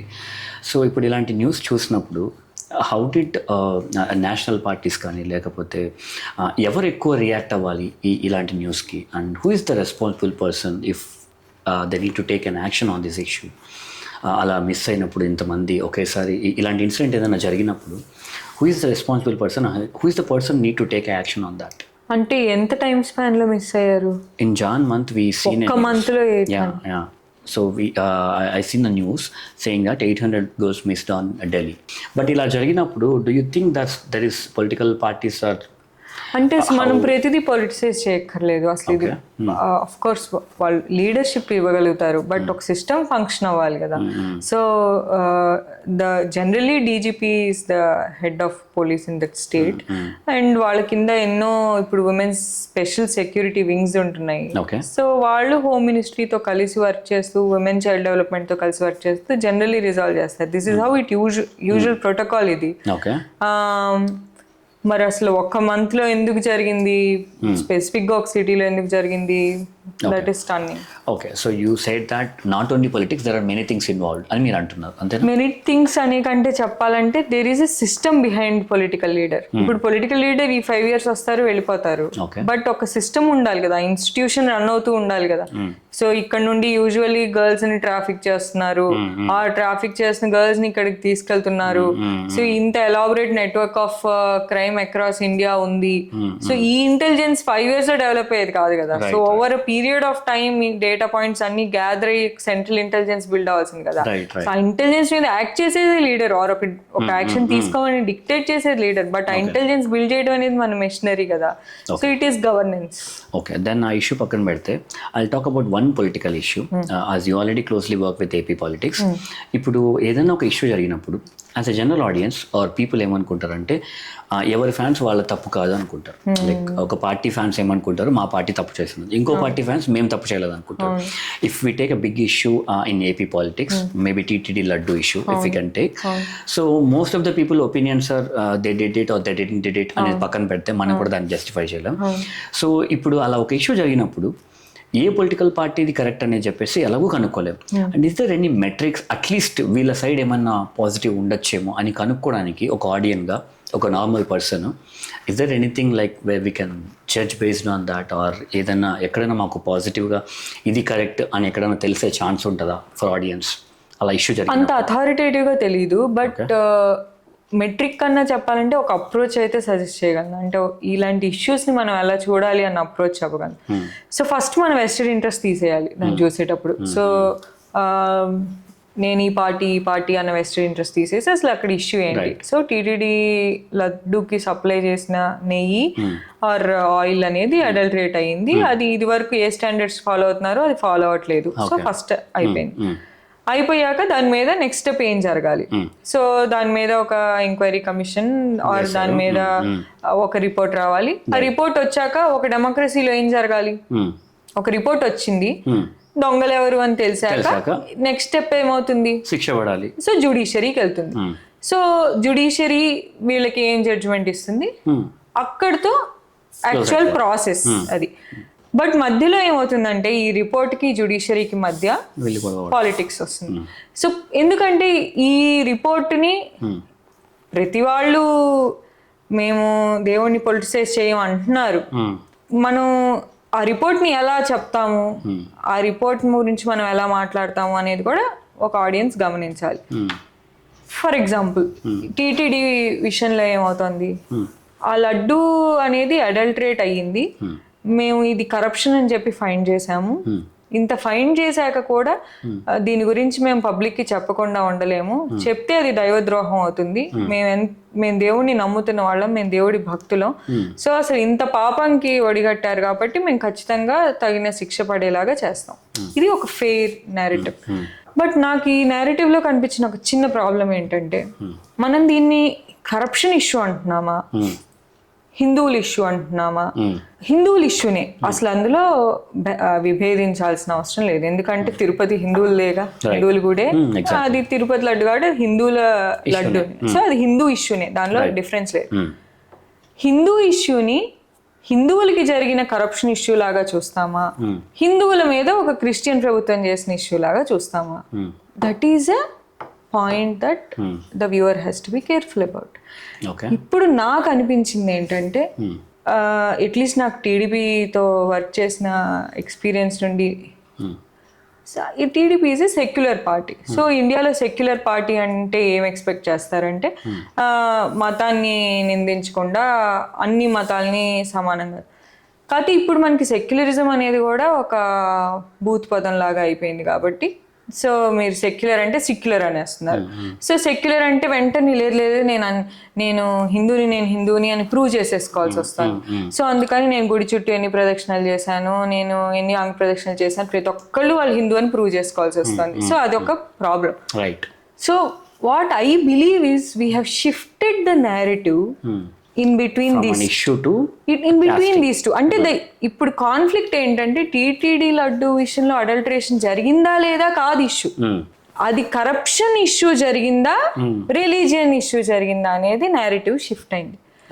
సో మన పొలిటికల్ ఆడియన్స్ కేర్ఫుల్ గా గమనించాల్సింది ఏంటంటే, మీరు దేని అనుకుంటున్నారు, మీరు ఏదైనా అనుకోండి, అది మళ్ళీ your personal sentiment, but this is what I believe you have to observe in the shift of the narrative. What exactly are you trying to say? ఇప్పుడు నాకు నెక్స్ట్ క్వశ్చన్ కూడా వచ్చింది. ఓకే ఫైన్, ఇది కరప్షన్ ఇష్యూ అని అయితే prove చేయగలుగుతాం, ఎందుకంటే 250 కోట్లు 300 కోట్లు ఒక నెంబర్ ఉంది కాబట్టి కరప్షన్ ఇష్యూ అనగలం. కాదు, రిలీజియన్ ఇష్యూ అని ఎలా ప్రూవ్ చేస్తాం? అసలు రిలీజియన్ ఇష్యూ అనే టాపిక్ ఎందుకు వచ్చింది? As because of the opposition political లీడరా, లేకపోతే ఆ పార్టీ యొక్క రిలీజన్ వల్ల వచ్చిందా? మరి నాకు కూడా తెలియదు. సో అది హిందూ ధర్మం మీద, ఇది కేవలం డబ్బుల విషయం కాదు, ఇది హిందూ ధర్మం మీద, దేవుడి మీద కాన్షియస్ గా చేసిన అవమానం అన్న మాట అసలు ఎలా వస్తుంది? ఒకవేళ వచ్చింది అనుకుంటే, then if that will be proved, ఎలా ప్రూవ్ చేస్తాం? ఒకవేళ అది ప్రూవ్ అయితే ఆ పార్టీకి కూడా నష్టమే కదా. కాదు బాలాజీ, ఎలా ప్రూవ్ చేస్తాం? ఇప్పుడు మీరు డబ్బులు తీసుకున్నారనే నేను ప్రూవ్ చేయగలను. మీరు ఒక క్రిస్టియన్ ఆర్ ముస్లిం కాబట్టి నా లడ్డూని పాడు చేశారని ఎలా ప్రూవ్ చేస్తాం? ఎగ్జాక్ట్లీ ప్రూవ్ చేయలేము కూడా. There is no. So that leads us to the next point. ఆ నెక్స్ట్ పాయింట్ ఏంటంటే, మనం ఏం అడుగుతున్నాం అంటే, ప్రతి ఒక్కళ్ళని మీ మతం ఏంటి, మీరు మా దేవుణ్ణి నమ్ముతున్నారా లేదా, మీరు ఎంత నిక్కచ్చైన హిందూ ప్రూవ్ చేయండి. ఎలా ప్రూవ్ చేస్తాను? నా హిందూ ఎంత నిక్కచ్చిగా ప్రూవ్ చేయగలను? ఇప్పుడు నేను పుట్టింది హిందూ బ్రాహ్మణ్ ఫ్యామిలీలో, నేను ఒక పాయింట్ తర్వాత నాకు దేవుడు అనే దానికి డిఫరెంట్ మీనింగ్ వచ్చింది. సో నేను దేవుడిని నమ్మను అనుకున్నాను. మరి నేను మాట్లాడేదంతా హిందూలానే ఉంటుంది, ఒక నా బ్రాహ్మణ్ కల్చర్ నాలో కనిపిస్తుంది. మరి ఎలా నేను హిందూని అవును కాదు? సో మనం ఒక హిందూనెస్ని ఎలా జడ్జ్ చేస్తాం? సో హిందూనెస్ని జడ్జ్ చేయాలనేది ఒక ప్రెషర్ వస్తుంది. రెండో ప్రెషర్ ఏమొస్తుంది? ఓకే, నువ్వు హిందూనా కాదా అనేది ఒక డిబేట్ అయితే, అసలు అక్కడ ముస్లిమ్స్ క్రిస్టియన్స్కి మీరు కాన్షియస్గా ప్లేస్లు ఇవ్వడంతో మీరు హిందూ మతం మీద చేసిన యుద్ధం అంటున్నాం. ఓకే, సో ముస్లిమ్స్కి క్రిస్టియన్స్కి ఇవ్వకండి, సింప్లిఫై చేద్దాం. ఒక లీడర్ అప్రోచ్ ఎలా ఉండాలంటే, ఓకే ఇది ప్రాబ్లం నేను గమనించాను, ఈ ప్రాబ్లం గురించి నేను ఎక్కువ రెచ్చగొడితే కన్ఫ్యూజ్ అయిపోద్ది, నేను ప్రశాంతంగా డీల్ చేస్తే సెటిల్ అయిపోతుంది ఓకే అనేది లీడర్ కాన్షియస్గా తీసుకోవాల్సిన డెసిషన్. సో నాకు అనిపించింది ఇవి వీటిని సెక్యులర్ ఇష్యూస్ అని అంటారు. ఎందుకు సెక్యులర్ ఇష్యూస్ అంటారంటే, అఫ్ కోర్స్ సెక్యులరిజం గురించి మనం డిబేట్ చేయొచ్చు, బట్ ఎందుకు సెక్యులర్ ఇష్యూస్ అంటారంటే 2-3 రిలీజియన్స్ వెరీ క్లోజ్గా లివ్ చేస్తూ స్పేసెస్ అన్ని షేర్ చేసుకుంటూ ఉంటున్నప్పుడు ఆబ్వియస్లీ ఒక కల్చరల్ డిఫరెన్సెస్, చిన్న చిన్న కాన్ఫ్లిక్ట్స్ పాసిబుల్. ఎందుకంటే మన రిలీజన్ ఎంత పర్సనల్ అంత పబ్లిక్ కూడా చేస్తూ ఉంటాం. సో మన రిలీజియస్ ఒపీనియన్స్ వల్ల అవతల వాళ్ళు ఫీల్ అవటం, వాళ్ళు ఫీల్ అంతా కామన్. రైట్. అందుకని అలాంటి ఇష్యూస్ వచ్చినప్పుడు కొంచెం స్లో అవ్వండి. నా దృష్టిలో సెక్యులరిజం అంటే అంతే. కాన్ఫ్లిక్ట్ ఉన్న ఇష్యూస్ వచ్చినప్పుడు అక్కడ నువ్వు మైనారిటీస్ని ఫేవర్ చేస్తున్నావా, హిందూస్ని ఫేవర్ చేస్తున్నావా, హిందూస్ కోసం మాట్లాడావా, we can settle that later. So ఇప్పుడే మనం టీటీడీ లడ్డు గురించి కూడా మాట్లాడాం కాబట్టి, so what is spirituality according to you, if I ask you only your opinion? అసలు స్పిరిచువాలిటీని అలా డిఫైన్ చేయలేం. ఫస్ట్ అదే spirituality, it is an experience. ఇప్పుడు ఫర్ ఎగ్జాంపుల్ ఏ మతం పాటించే వాళ్ళైనా డిఫరెంట్ రీజన్స్కి పాటిస్తారు. మా నాన్నగారు పొద్దునే లేచి పూజ చేసుకుంటారు. మా అమ్మ పూజ చేయకపోవచ్చు, బట్ ఆమెకు మతం అంటే ఒక స్పెసిఫిక్. మా కజిన్ లెట్స్ సే సండే వెళ్ళి చర్చ్ చదువుకుని, ఆ ఫ్రెండ్ ప్రతిరోజు ఈవినింగ్ అవగానే ప్రేయర్ చేస్తారు. సో మా నాన్నగారేమో ఆ ఉచ్చారణ మీద ఆయన ఫోకస్, ఆ మంత్రం ఎంత స్పష్టంగా చదువుతున్నారు అనేది ఆయన స్పిరిచువల్ ఎక్స్పీరియన్స్. నా ఫ్రెండ్కి ప్రతి ఈవినింగ్ నేను డిసిప్లిన్డ్గా 6ంటికి నాకు మాస్క్ నుండి నాకు ప్రేయర్ కాల్ రాగానే నేను కూర్చుని ప్రేయర్ చేశానా లేదా అనేది నా ఫ్రెండ్ కావచ్చు. నా కజిన్కి నాకు జీసస్ చెప్పాడా లేదా అంటే, నేను ఈ వీక్ ఏదైతే నాకు వీక్ ఇండికేషన్ ఇస్తారనుకుంటారు బైబిల్ చదివేవాళ్ళు. సో నాకు ఈ వీక్కి నాకు కావాల్సిన ఇండికేషన్ నాకు జీసస్ ఇస్తున్నాడు, నేను ఆయన చెప్పినట్టే పాటిస్తున్నానా లేదా, నేను ఎక్కడ నాలోని ఆ సిన్ని ఓవర్టేక్ చేయనివ్వట్లేదు, జీసస్ మార్గాన్ని నేను పాటిస్తున్నాను. సో ఇక్కడ ఒక్కొక్కళ్ళది ఒక్కొక్క ఎక్స్పీరియన్స్. స్పిరిచువాలిటీ అనేది ఏంటంటే సరెండర్ టు సంథింగ్ హయ్యర్. అంటే నాకన్నా ఏదో ఒకటి ఏదో పవర్ ఉంది, ఆ పవర్కి నేను సరెండర్ అవుతాను. ఆ సరెండర్ అనేది డిఫరెంట్ వేస్లో అవటమే స్పిరిచువాలిటీ. అందులో ఇప్పుడు మన గీతలో చెప్తారు కదా, జ్ఞాన, భక్తి, కర్మ, ధ్యాన మార్గాలు ఉంటాయి. సో అంటే మీకు మోక్షం సాధించాలి, సో ఎన్లైటన్మెంట్. సో అందులో జనరల్లీ వీటిని భక్తి మార్గాలు అంటారు. ఎక్కువ మనం పూజ చేయటం కానివ్వండి, రిచువల్స్. అదే ధ్యాన మార్గం అంటే where you just SIT and meditate. అదే కర్మ మార్గం ఏంటంటే, బాబు నాకు ఈ పూజలు అవ్వవు, ధ్యానము అవ్వదు అంటే వర్క్ చేయి బాబు అంటాడు కృష్ణుడు. అది కూడా పర్లేదు. సో జ్ఞాన మార్గం ఏంటంటే డీకోడ్ అనమాట. ఇంక వీళ్ళు డిబేటర్స్, వీళ్ళు ఏంటంటే ఇది రైట్, అది రాంగ్, అది రైట్, ఇది రాంగ్, ఏది అసలైన సత్యం ఏది అని. ఇంకా వాళ్ళు నిత్యం అసలు జీవుల్లాగా అట్లా ఒక లైన్ కూడా ఉంటుంది కదా, వర్క్ ఇస్ వర్షిప్ అని చెప్పేసి, అది కర్మ మార్గం. రైట్. ఓకే. ఇప్పుడు ఎందుకు ఈ క్వశ్చన్ అడిగానంటే, రీసెంట్గా ఒక మూవీ ఈవెంట్లో, వారణాసి ఈవెంట్లో రాజమౌళి గారు ఒక మాట అంటారు, అది చాలా వైరల్ అయింది. సేయింగ్ దాట్ తీసేదేమో film related to god and he said that నేను ఎక్కువ దేవుడు నమ్మను, but still I'm doing it అని చెప్పేసి. So what he saying is, అప్పుడు నేను రీసెర్చ్ చేస్తే ఆయన కర్మ మార్గాన్ని ఫాలో అవుతున్నాడు, he has a trust on his work అని చెప్పేసి అలా చూసినాం.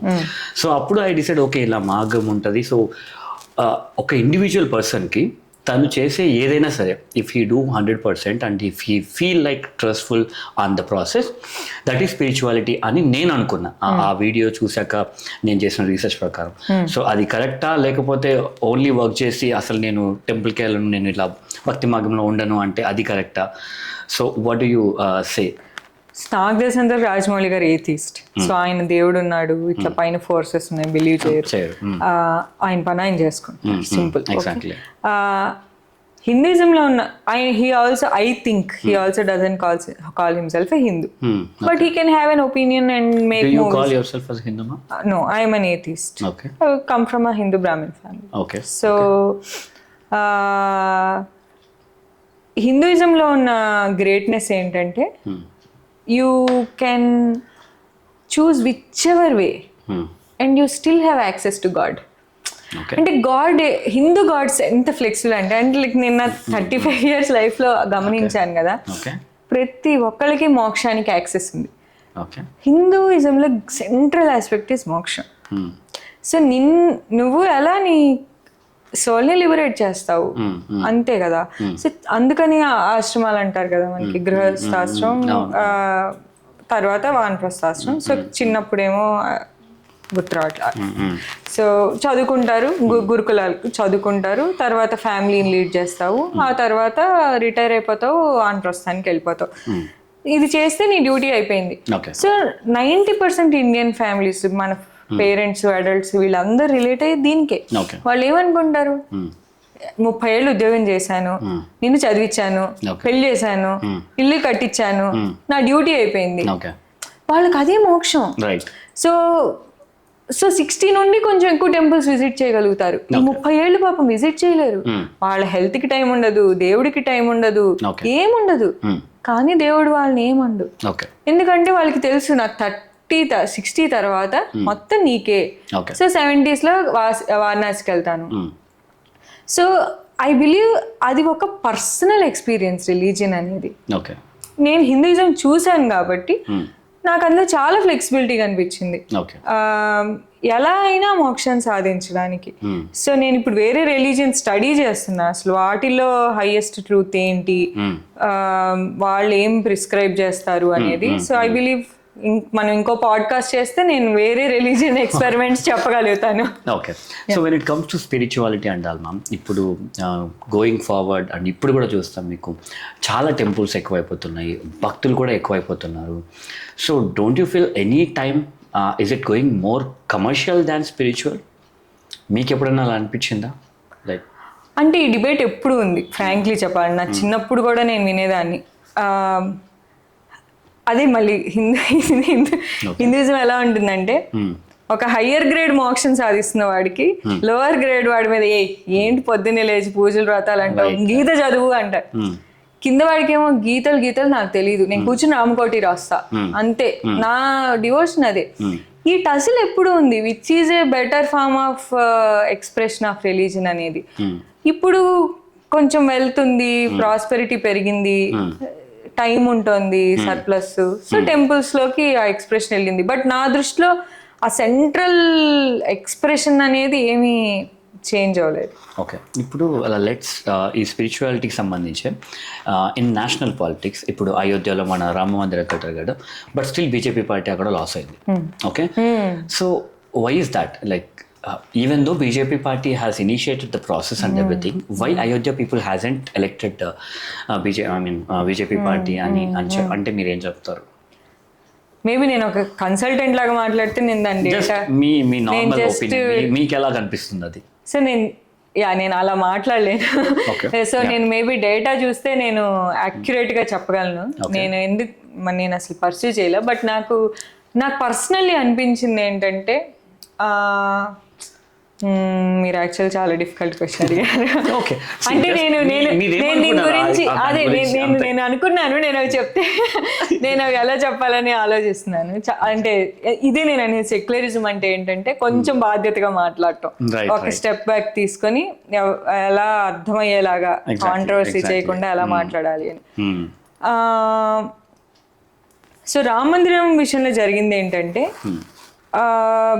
హైపోథెటికలీ రాముడు అక్కడ ఉన్నాడు, ఓకే, షూర్ రాముడు అక్కడ ఉన్నాడు, హైపోథెటికల్, ఓకే, రాముడు అక్కడ పుట్టాడు, అక్కడ బాలరామాయణం గుడి ఉంది. 1500లో ఒకరు వచ్చారు, కొట్టేశారు. వర్షన్ 1, వర్షన్ 2 దానికి మాకు జస్టిస్ కావాలి. సో 1992లో మేము వచ్చాము, కొట్టేశాము.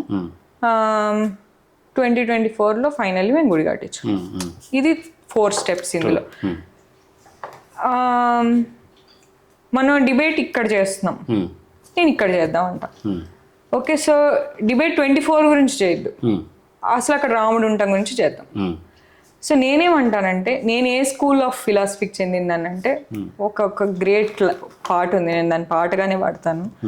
సో ఆయన ఏమంటాడంటే, కహా ఢూంఢతా రామ్ పగలే తూ హీ తేరా రామ్ అంటాడు. రాముడిని ఎక్కడ ఎత్తుకుతున్నారా పిచ్చోడా, నువ్వే కదరా రాముడు అంటాడు.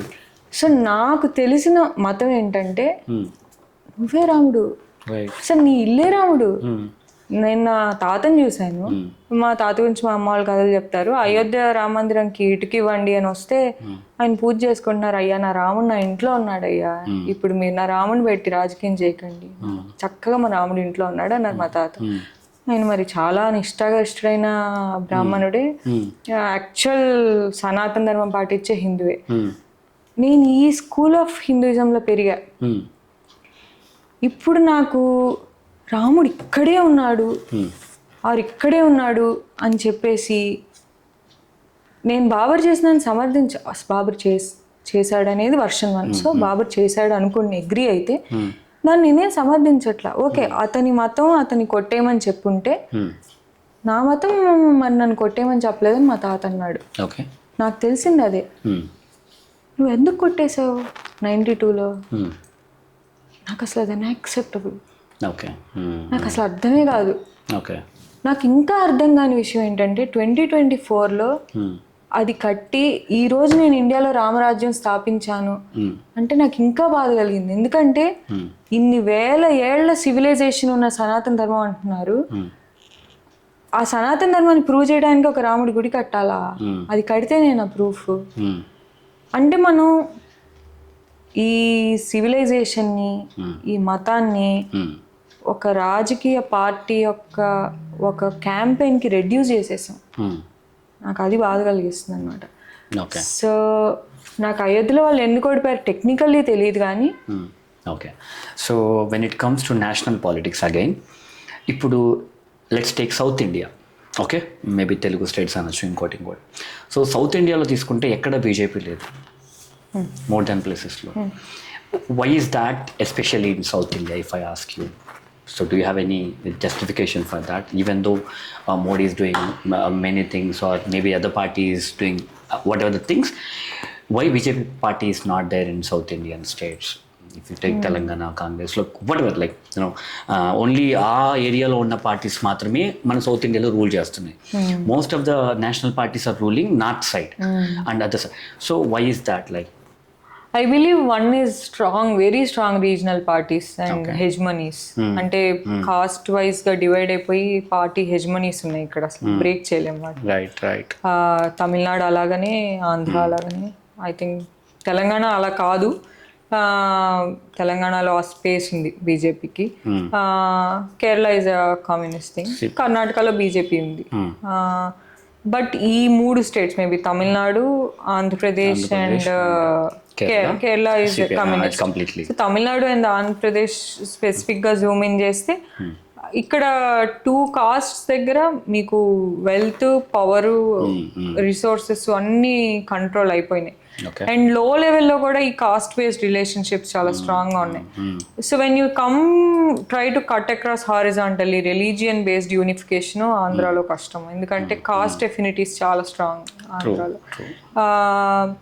తమిళనాడులో ఏంటంటే వాళ్ళకి రిలీజియన్ బేస్డ్ ఐడెంటిటీని వాళ్ళు అపోజ్ చేస్తారు, ఎందుకంటే వాళ్ళు మాకు రిలీజియన్ ఐడెంటిటీ కన్నా మా Dravidian identity much more strong. So religion identity అనే దాన్ని మనం కొంచెం బ్రేక్ డౌన్ చేద్దాం to make it easy. So for example నేను స్వాతి. సో స్వాతి అన్నంత వరకు ఫెయిర్, ఏమీ లేదు కదా. Swathi Hindu, so Swathi and religion వచ్చింది. స్వాతి హిందూ ఇండియన్, సో నా రిలీజను నా నేషను యాడ్ అయిపోయినాయి. Swathi Hindu Indian BJP. So నా రిలీజియను, నా నేషను, నా పొలిటికల్ ఐడెంటిటీ కలిపేసాం. ఇప్పుడు ఏమవుతుందంటే ఈ మూడింటిని ప్యాక్ చేసేస్తున్నాం. సో మనం అంటోంది ఏంటంటే, నువ్వు హిందూ ఇండియన్ అయితే నువ్వు బీజేపీ అవ్వాలి. Right. Yeah, that is what people are అలా ఎలా Saying, yeah. Indian Right. నేను హిందూనే బట్ నేను బీజేపీ కాకపోవచ్చు. ఎగ్జాక్ట్లీ నేను బీజేపీ కాదు అంటే నువ్వు anti national anti Hindu. Okay. So ఇప్పుడు మనం ట్రై చేస్తుంది ఏంటంటే కొంచెం డూ యూ థింక్ అది ఆ బీజేపీ పార్టీ క్రియేట్ చేసిందని నేను అంటా, మీరేమంటారు? BJP is excellent at that. First okay. వాళ్ళకున్న స్ట్రెంగ్త్ ఏంటి అంటే they have the strength of RSS. అంటే నేను ఇది ఇంకా స్టడీ చేస్తున్నాను ఇప్పుడు. నేను రీసెంట్ లాంచ్ చేసిన యూట్యూబ్ ఛానల్ ప్రిసైజ్లీ దీనికోసమే. ఓకే. ఓకే. నాకు బీజేపీ ఆర్ఎస్ఎస్ కని చెప్పాలంటే యాక్చువల్లీ బీజేపీ లాస్ట్ నేను 2014లో I was with BJP because అసలు Congress did lot of corruption, India against corruption campaign, Aam Aadmi party, so spirit కదా. సో అప్పుడు యంగ్స్టర్స్ లాగానే I was also with Modi. So but from 14 to 19 to 24, 1924 was a major flux period. చాలా different decisions అన్నిటినీ sudden గా తీసుకొచ్చేయటము, consultation లేకపోవటము, ఎన్నో issues కొత్తగా రావటం. అప్పుడు నాకు ఓకే బీజేపీని ఇంకా క్లోజ్ గా అర్థం చేసుకోవాలి అన్న అర్జెన్సీ పెరిగింది. అందుకనే ఇంకా నేను 25లో ఈ ప్రాజెక్ట్ లాంచ్ చేసింది. What exactly is BJP doing, వాళ్ళ ఐడియాలజికల్ స్ట్రెంగ్త్ ఎక్కడి నుండి వస్తుంది, అండ్ యాక్చువల్లీ చెప్పాలంటే బీజేపీ చెప్పే కొన్ని ఇష్యూస్లో ట్రూత్ కూడా ఉంది. ఓకే. లెఫ్టిస్ట్లు ఏమంటారంటే, లెఫ్ట్ లిబరల్స్ వెంటనే నేను మోడీ అనగానే ఫ్యాసిస్టు బీజేపీ, నువ్వు ఎలా నేషనలిస్ట్, బాస్ ఉండండి బాస్, వాళ్ళు ఏదో నిజం చెప్తున్నారు అది విందాం కదా. సో వీళ్ళది మాట్లాడరు. సరే నా బీజేపీ ఫ్రెండ్స్ దగ్గరికి వెళ్ళాను అనుకో, స్వాతి నువ్వు అసలు మరీ లిబరల్ అంటారు. సో ఇక్కడ ఒక గ్రీవెన్స్ ఉంది, ఇక్కడ ఒక గ్రీవెన్స్ ఉంది. సో ఆ మధ్యలో ఎక్కడో ఇండియన్ పొలిటికల్ సినారియో ఉంది. అది ఏంటి అనేది I think I can articulate in some more time. But ఇప్పుడు నాకు అర్థమవుతుంది ఏంటంటే at least relatively clear, BJP is very good at electioneering. They have strong ideological support. ఎందుకంటే వాళ్ళు హిందూ యూనిటీ బేస్ మీద మొబిలైజ్ చేయగలుగుతున్నారు. బట్ ఆ హిందూ యూనిటీ ఎక్కడి నుండి వస్తుంది అనేది చూడాలి. ఎందుకంటే ఇప్పుడు ఐలే లాంటి గారు వాళ్ళు ఏమంటారంటే హిందువుల్లో యూనిటీనే ఉండదు కాస్ట్ కాబట్టి అని. మరి నిజంగా అలా అయితే హిందువులందరూ రామందిరం సపోర్ట్ చేయకూడదు కదా. సో ఎక్కడో యూనిటీ ఉంది. ఇప్పుడు నేషనల్ పాలిటిక్స్ కాబట్టి వాళ్ళు రిలీజియన్ టచ్ చేస్తారు. When it comes to state politics, మన ఏపీ తెలంగాణలో తీసుకుంటే, ఇఫ్ యూఆర్ రెడ్డి దెన్ మీ ఓటీ పార్టీకి, ఇఫ్ యూఆర్ కమ్మ దెన్ మీ ఓటీ పార్టీకి అని అంటారు కదా. So how can you justify that? మన లోకల్లో క్యాస్ట్ ఫీలింగ్ ఓట్స్ ఉంటాయా, ఉండవా? ఒకవేళ ఉంటే ఎంత శాతం అవి ఉంటాయి? క్యాస్టే ఉంటుంది. క్యాస్టే ఉంటుందా? ఓకే, అంతే. Okay. So don't you think other caste people వాళ్ళకి ఓట్ క్రిస్ క్రాస్ ఉంటుంది, but most of them are caste ఉంటుంది, కాస్ట్ బేస్డ్ ఓట్. సో ఎలా ఉంటుందంటే దాన్ని కూడా కొంచెం అన్పాక్ చేయాలి. మనకు ఓన్లీ రెడ్డి కమ్మ లేరు కదా, చాలా కష్టం. Exactly. Okay. So leaders that I am talking only to. So ఏమవుతుందంటే డామినెంట్ పాపులేషన్ బీసీస్ది, ఆ తర్వాత ఎస్సీస్ది. సో ఏమవుతుందంటే బీసీస్ ఎస్సీస్ అలైన్ అవుతూ ఉంటారు zigzag. సో ఏపీలో ఎస్సీస్ ఆల్మోస్ట్ కన్సాలిడేట్ అయ్యారు. ఈ బంచ్ ఆఫ్ ఎస్సీస్ వీళ్ళతో, ఈ బంచ్ ఆఫ్ ఎస్సీస్ వీళ్ళతో. బీసీస్ ఏంటంటే ఇప్పుడు power king, power makers BCs అన్నమాట. అందుకనే మీరు ఏ పార్టీని చూసినా ఎక్కువ బీసీస్ కి పెద్దపీట వేస్తున్నారు. సో బీసీ లీడర్స్ ని మినిస్టర్స్ చేయడం, బీసీ క్యాంపెయిన్ చేయడం. ఎందుకంటే ఒక 5 బీసీ కులాలు అటు షిఫ్ట్ అయినాయి అంటే, సో అందుకని బీసీని గట్టిగా పట్టుకుంటున్నారు. ఇప్పుడు మన ఏపీ పాలిటిక్స్ గమనిస్తున్నాం, ఎవ్రీ టైం పార్టీ మారినప్పుడు 5 yearsకి we see drastical change in the seats and voting. వీళ్ళకి ఇన్ని వస్తే వాళ్ళకి మోర్ దాన్ 80% రావడం. Do you feel that because of the caste thing? ఇప్పుడు మీరు పీసీ షిఫ్ట్ అయిపోతే ఆల్మోస్ట్ గవర్నమెంట్ చేంజ్ అయ్యే సిచ్యువేషన్ అన్నారు కదా. డూ యూ ఫీల్ లైక్ ఆ క్యాస్ట్ షిఫ్ట్ అవ్వడం వల్లే ఈ చేంజ్ వస్తుందా? లేదంటే ఆల్రెడీ మీరు ఒక పార్టీకి ఓటేసినప్పుడు మీరు ఆల్రెడీ ఫిక్స్ అయ్యారు కదా ఈ పార్టీ నేనని చెప్పేసి, అగైన్ ఎందుకు ఓట్ చేంజ్ చేస్తున్నారు జనాలు? అది కూడా 80% ఆఫ్ ద జనాలు ఓట్ బ్యాంక్ ఇటుపైకి ఎలా మారుతుంది? Is it true or is it something not true? ఒకవేళ ట్రూ అయితే ఎందుకు అంతమంది షిఫ్ట్ అవుతున్నారు 5 yearsలో? Actually this is also curious case to many consultants. Last few years లో అసలు పోలరైజింగ్ అనేది ఎక్కువైంది. ఇది వరకు మీకు గెలిచినా కూడా ఒక 20-30 ఓట్స్, ఇప్పుడు స్వీప్ ఇటు స్వీప్ అటు. ఎగ్జాక్ట్లీ. సో దీనికి 3-4 హైపోథసిస్ ఉన్నాయి. ఒక స్ట్రాంగ్ హైపోథసిస్ ఏంటంటే సొసైటీ అంత పోలరైజ్ అయిపోయింది అని. ఓకే. అంటే వీళ్ళు గుడ్ అంటే ఇంకా అసలు గుడ్ అంతే. సో ఇతను రాక్షసుడు అంటే ఇంక రాక్షసుడు. సో ఆ లీడర్ మీద ఒక ఇంప్రెషన్ ఉంటుంది చూడండి. సో మీకు ఒక ఛాన్స్ ఇచ్చాం, ఒక ఛాన్స్ ఇచ్చినా ప్రూవ్ చేయలేదు అంటే జిజ్ అంటారు, లేదు ఇట్ అంటారు. సో అది ఒకటి, లీడర్ మీద ఒపీనియన్ ని పోలరైజ్ చేయటం. పార్టీలు కూడా అలాగే చేస్తారు. చేయొచ్చు కాన్షియస్లీ చేయొచ్చు, బట్ చేసినా కూడా ఒక పాయింట్ తర్వాత స్టిక్ అవ్వదు. అది ఆ బిహేవియర్ లీడర్ లో కనిపిస్తేనే నమ్ముతారు. ఉత్తినే నేను ఒక నేరేటివ్ క్రియేట్ చేస్తే మీకు తెలుస్తుంది, మార్కెటింగ్ లో బాగా తెలుస్తుంది. సో రెండో విషయం ఏంటంటే, ఇంకొక అలిగేషన్ ఇప్పుడు ఉంటుంది ఏంటంటే, ఎవరైతే బీజేపీతో అలైన్ అవుతున్నారో వాళ్ళకి ఎలక్షన్ కమిషన్ సపోర్ట్ ఉంటుంది అని. సో ఇప్పుడు అపోజిషన్ పార్టీస్ చేస్తున్న అక్యూజేషన్. సో ఇది కొంచెం సీరియస్ గా స్టడీ చేయాల్సిన అవసరం ఉంది. దాని మీద ఇప్పుడు మరి కేసెస్ నడుస్తున్నాయి, వీ హ్యావ్ టు సీ. అది రెండోది. మూడోది మీరు చెప్తున్న power shift. So leadership narrative, campaign, central campaign ఏంటి, నెక్స్ట్ అసలు నిజంగా బీజేపీ ఇంటర్వ్యూన్ అవటం, మూడు రియలైన్మెంట్. ఓకే. ఇప్పుడు పార్టీలు కలుస్తుంటాయి కదా, ఇప్పుడు జనసేన పార్టీ కలవడం, టీడీపీతో ఆర్ బీజేపీ పొత్తుకు వెళ్ళడం. సో వాళ్ళు కలిసేటప్పుడు they know that if we get together then only we can win, otherwise there will be chances of losing అని తెలిసే కలుస్తాయా, ఆర్ అది జనాల కోసం కలుస్తారా, వాళ్ళ పర్సనల్ దానికోసం కలుస్తారా? ఇఫ్ ఐ ఆస్క్ యూ, మీకు తెలిసి. Can't speak for the leaders. ఖచ్చితంగా నేను వాళ్ళు ఎందుకు కలుస్తారు అని చెప్పలేను, బట్ పొలిటికల్ మొరాలిటీ ఏంటంటే విన్నింగ్ కోసం గెలవడం. ఓకే. అంతే. అంటే నువ్వు జస్ట్ ఒక కెరీర్ పొలిటీషియన్ అయితే నీ కర్మ అంటే నీ duty is to win. So you will find an alliance to win, but ఆ winning based on public issues and common ideology ఉంటే సస్టైన్ అవుతుంది ఆ రిలేషన్షిప్. ఇప్పుడు ఒక పార్టీ తీసుకుంటే మన ఏపీలో, which is a smaller party, which is Janasena పార్టీని తీసుకుంటే, వాళ్ళు ఒక్కరే ట్రై చేసినప్పుడు they got only 1 seat. When they combine with other party, maybe ఆ పార్టీ ఓట్ అవ్వడం కావచ్చు, ఇంకోటి కావచ్చు, దే గాట్ ఆల్వేర్ గుడ్ రిజల్ట్ కదా. So is it because of the political leader or is it because of the combination of the parties? We should say because of the alliance, right? Okay.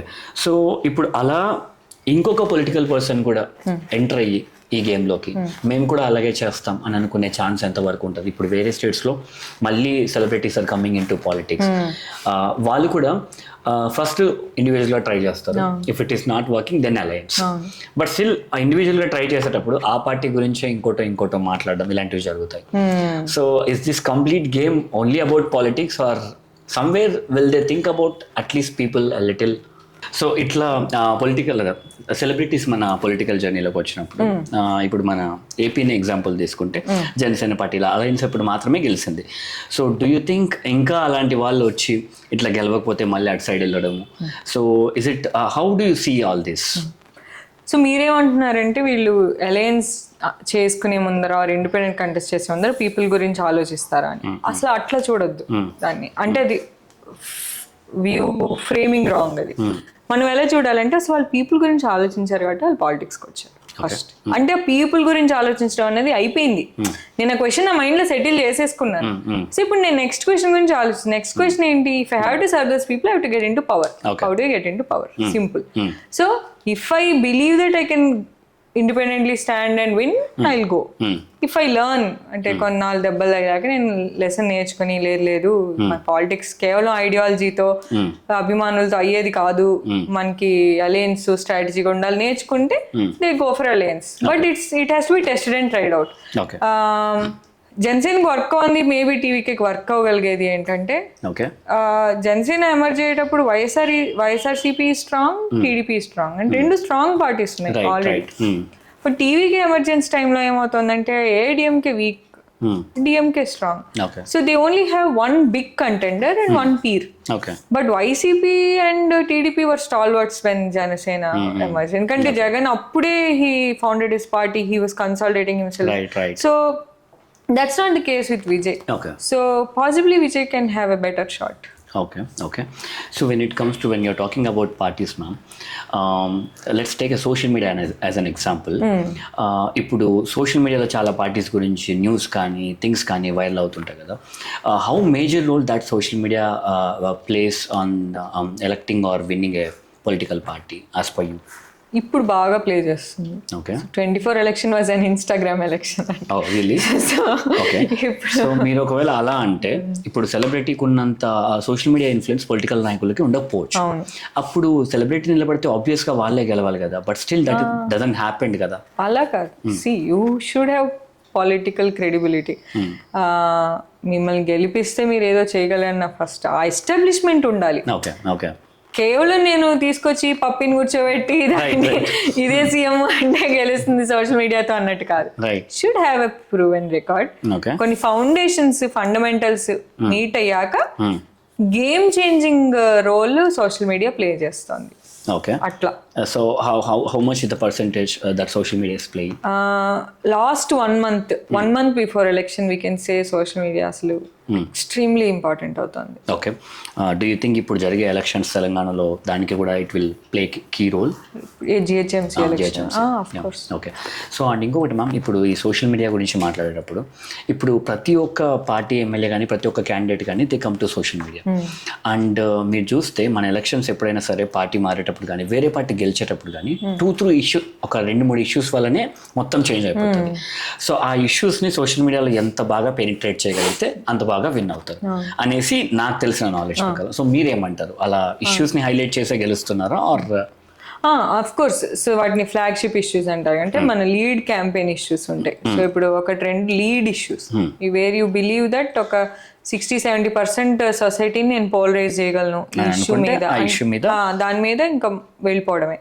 But the same time దాన్ని తీసుకెళ్ళగలిగే ground work కూడా ఉండాలి. నేను only social మీడియాలో వేస్తాను, but నా local leader అసలు dummy, ఏమి change ఉండదు. ఎందుకంటే మనకి ఇంకా వెళ్ళి సీఎం కి ఓటేసే రోల్ లేదు కదా, నేను ఎమ్మెల్యేకే ఓట్ వేయాలి. So if you have a dummy MLA, if you have very poor cadre, మీరు ఎంత సోషల్ మీడియా చేసినా ఏమి గేమ్ చే. సో మీకు బేసిక్స్ ఇన్ ప్లేస్ ఉంటే your communication can shift substance. So when I talk about issues, ma'am, కొన్ని issues wantedly raise చేస్తారు అని నేను అంటాను. So what do you say about that? చేస్తారు, దట్ ఈస్ పాయింట్. ఓకే. ఇప్పుడు let's take one issue. Actually అది మాట్లాడకూడదు అనుకున్నా, బట్ ఇప్పుడు ఎఫ్స్టైన్ ఫైల్స్ అని ఒక ఇష్యూ నడుస్తుంది. ఓకే. సో ఇప్పుడు దీనివల్ల how the whole world politics will change, and as most of the influential people are involving in that, ఎక్కువ మంది అందులో ఉండడం వల్ల why did they release that, and if they release, and why is that? Like are they want to divert the topic of something to this, or wantedly release చేస్తారంటారా, or ఎవరో ఒక person ఇంకెవరినైనా damage చేయడానికి release చేసినచ్చు? So మీ opinion ఏంటి దాని మీద? లేదు, అది యుఎస్ స్టేట్ డిపార్ట్మెంట్ రిలీజ్ చేస్తుంది. So Department of Justice I believe has released. United స్టేట్స్లో this me too movement has started కదా. So where many young women said that మేము హరాస్ అయ్యాము అని, తర్వాత గ్లోబల్ మూవ్మెంట్ అయింది. సో ఆ మూవ్మెంట్ కి వెనకాల విక్టిమ్స్ అందరినీ ఐడెంటిఫై చేస్తే thousands of women ఉన్నారు. All of that pin pointed to this guy Epstein. తర్వాత ఆయన అరెస్ట్ చేశారు, ఐ మీన్ లైక్ ట్రయల్ అయింది, ఆయన జైల్లో ఆయన చనిపోయారు. సో కానీ మరి విక్టిమ్స్ జస్టిస్ ఏంటి అంటే, అసలు ఆ విక్టిమ్స్ లో కొద్దిమంది కల్ప్రిట్స్ కూడా ఉన్నారు. అంటే కల్ప్రిట్స్ అంటే నా ఉద్దేశం ఏంటి, ఇప్పుడు ఎప్స్టైన్ ఒక అమ్మాయిని హైర్ చేసుకుని ఆ అమ్మాయి ద్వారా చాలా మంది యంగ్ గర్ల్స్ తీసుకెళ్ళి, సో ఈ హైర్ చేసుకున్న అమ్మాయి విక్టిమా పర్పెట్రేటరా, అలా ఒక 100 మంది ఉమెన్ ఉన్నారు. అసలు ఎప్స్టైన్ తో పాటు క్లోజ్ గా వర్క్ చేసిన వాడు ఒక ఉమెన్. అంటే అసలు ఈ ఉమెన్ అందరినీ సప్లై చేయడానికి ఎప్స్టైన్ పార్ట్నర్ ఒక ఉమెన్. సో మరి వీళ్ళందరినీ ఏం చేద్దాం, అతను చనిపోయాడు ఓకే. సో అందుకని ఏం చేశారంటే, ఇన్ ఇంట్రెస్ట్ ఆఫ్ అకౌంటబిలిటీ అతని ఫైల్స్ అన్నిటిని డిస్క్లోజ్ చేశారు. ఇన్ ద ప్రాసెస్ అసలు ఎప్స్టైన్ నెట్వర్క్ ఎంత మ్యాసివ్ గా ఉంది, అసలు ఉమెన్ ని ఎలా యూజ్ చేసుకుంటున్నారు కరెన్సీ లాగా, జస్ట్ కరెన్సీ ఉమెన్ అంతే కదా. So instead of money they are giving girls, simple. So మన గ్లోబల్ నెట్వర్క్ ఆఫ్ క్యాపిటలిజం కి ప్యాట్రియార్కీకి ఎంత క్లోజ్ రిలేషన్. ఇన్నాళ్ళు ఫెమినిస్టులు చెప్తోంది ఇదే, మోడర్న్ క్యాపిటలిజం కి ప్యాట్రియార్కీకి డీప్ రిలేషన్ ఉందని అది ఎప్స్టైన్ ప్రూవ్ చేశాడు. Okay. బట్ ఇది ఎంత గ్లోబల్ పాలిటిక్స్ చేంజ్ చేస్తుంది, ఐ బిలీవ్ నాట్ మచ్. ఎందుకంటే డిస్ప్యూటెడ్ ఇది దాని ఇంపాక్ట్. ఇప్పుడు యూకేలో I think it is coming of big. అక్కడ ప్రైమ్ మినిస్టర్ కే అనుకుంటా, right? So I think that's where it will have major impact. Because it's also related to women. అక్కడ వాళ్ళ ఐ థింక్ మొనార్కీతో రిలేషన్ కూడా బయటపడింది. సో యూకేలో ఎక్కువ ఇంపాక్ట్ ఉండొచ్చు. ఇండియాలో I believe Ambani and of course Ambani, Modi, Adani మూడు పేర్లు ఎప్స్టైన్ కాంటెక్స్ట్ లోనే వచ్చాయి. బట్ మనం ఇక్కడ సిస్టమ్స్ కూడా గమనించాలి. యూకేలో కోవిడ్లో ప్రైమ్ మినిస్టర్ ఒక పార్టీ చేసుకున్నారని ఆయన ప్రైమ్ మినిస్టర్గా తీసేశారు. సో దాన్ని రూల్ ఆఫ్ లా అంటారు. మీకు సిస్టమ్స్ స్ట్రాంగ్గా ఉంటే మీరు ఎవరైనా సరే ప్రైమ్ మినిస్టర్ కొడుకైనా నేను కేర్ చేయను. ఇండియాలో రూల్ ఆఫ్ లా లేదు. మన ఇన్స్టిట్యూషనల్ స్ట్రెంగ్త్ చాలా వీక్. మనకి అందరూ ఎందుకు ఇండియాలో పాలిటిక్స్ లోకి వెళ్ళాలనుకుంటారు మీకు తెలుసు కదా. సో నేను దర్శనం నుండి మీ కాంట్రాక్ట్ వరకు ఏవైనా ఇప్పించవచ్చు పాలిటిక్స్ లోకి వెళ్తే. సో రూల్ ఆఫ్ లా లేనప్పుడు ఈ ఫైల్స్ ఇంపాక్ట్ నాకు తెలిసి ఇండియాలో ఎక్కువ ఉండకపోవచ్చు అనిపిస్తుంది. So you are saying that still if the names like Modi ji and Ambani వచ్చినా కూడా ఏం కాదు. I believe that doesn't make any sense అంటారు. So do you won't you think like అలా పేర్లు వచ్చినప్పుడు జనాలు రివర్స్ అవుతారు, ఆపోజిట్ అవుతారు అని అనుకోరా? Because it's a very major issue కదా. ఆ ఇష్యూని ఎక్కువ అదర్ పార్టీ పిన్ చేయొచ్చు కదా.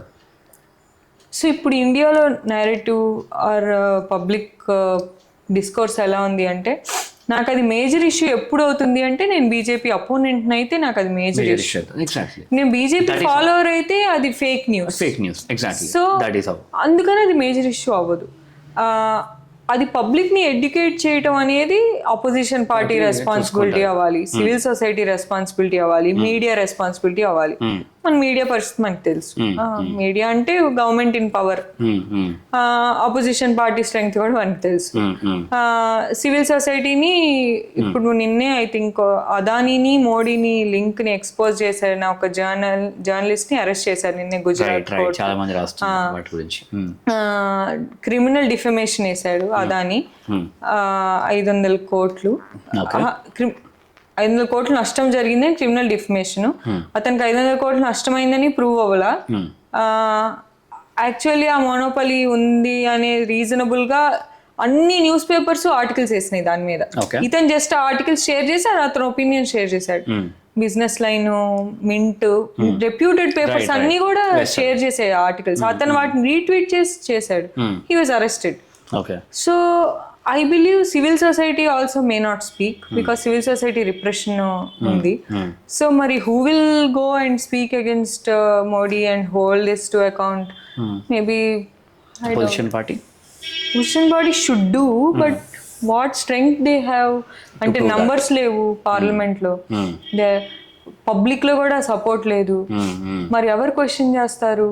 Okay. So if we keep national politics aside, ఇప్పుడు మన స్టేట్ పాలిటిక్స్లో మనం ఇందాక ఒక ఇష్యూ జరిగితే డెసిషన్ మారిపోద్ది, సోషల్ మీడియా వల్ల డెసిషన్ మారిపోద్ది, అలయన్స్ వల్ల పొలిటికల్ పార్టీ గెలుస్తుందా లేదా అని మారిపోద్ది. సో వాట్ అబౌట్ హామీలు? ఇప్పుడు హామీస్ ఇస్తారు కదా, లైక్ మేము ఇది చేస్తాం అది చేస్తాం అని చెప్పేసి ఎలక్షన్స్ ఒక 3 months ముందు. వాటి వల్ల ఎంత ఇంపాక్ట్ ఉంటుంది మన పొలిటికల్ డెసిషన్, మన audience decision especially? Upper middle క్లాస్లో ఉండట్లా. Okay. Rural lower middle class లో బాగా ఉంటుంది. ఎందుకంటే అప్పర్ మిడిల్ క్లాస్ కి నువ్వు ఇచ్చే ఎనీవే వీళ్ళకి బెనిఫిట్స్ కూడా రావు, బెనిఫిషియరీస్ కాదు. సో వీళ్ళు జస్ట్ సెంటిమెంట్స్ మీద ఓట్ చేస్తున్నారు. బట్ ఎవరికైతే ఆ హామీలు నిజంగా వాళ్ళకి లైఫ్ చేంజింగ్ ఉంటాయో they take very seriously. Actually count చేసుకుంటూ ఉంటాను నాకు ఎంత డబ్బులు వస్తుంది, ఎంత ఓటేయాలని. ఇప్పుడు ఎక్కువ మంది చూస్తే లోవర్ మిడిల్ క్లాసే ఉంటారు కాబట్టి ఇప్పుడు హామీలు ఇచ్చే దాన్ని బట్టి కూడా నువ్వు గెలుస్తావా లేదా అనేది డిసైడ్ అవుతుంది అని చెప్పొచ్చు. Hands down. అంటే ఎలా కౌంట్ చేసుకుంటారంటే, అంటే ఇది వెల్ఫేర్ పాలిటిక్స్, జయప్రకాష్ నారాయణ గారు మాట్లాడుతూ ఉంటారు కదా. సో కాంపిటేటివ్ వెల్ఫేరిజం అన్నమాట ఇది. సో ఆయన 1000 ఇస్తే నేను 1200 ఇస్తా పెన్షన్, నేను 1200 ఇస్తే మళ్ళీ అవతల వాళ్ళు 1500. సో పీపుల్ కూడా లెక్కేసుకుంటారు ఇన్ ఎండ్ నాకు ఇయర్ కి ఈ ప్రభుత్వంలో 30,000 వస్తే ప్రభుత్వం 32,000 వచ్చింది. ఓకే, 32,000. సో అలా. ఓకే, ఇప్పుడు జేపీ గారు అన్నప్పుడు మీవి అండ్ జేపీ గారివి చాలా ఇంటర్వ్యూస్ కానీ డిస్కషన్స్ కానీ చూసాం. What is the one thing that we can get it from your conversation if I ask about JP గారు? JP is a very good man. Okay, అంటే అంత కోర్ ఆఫ్ పబ్లిక్ యాక్టివిటీలో ఉండి కూడా కొన్ని ప్రిన్సిపల్స్కి is able to stay true. So నాకు అది బాగా నచ్చుతుంది. ఈ మధ్య కొంచెం నేను సరే కొంచెం ఎక్కువ డిస్కస్ చేస్తుంది ఏంటంటే I'm more keen on understanding BJP, వాళ్ళ పవర్ ఎక్కడ నుండి వస్తుంది, సో దానిలో రిలీజియన్ రోల్ ఏంటి అనేది it's a question I'm trying to solve and understand.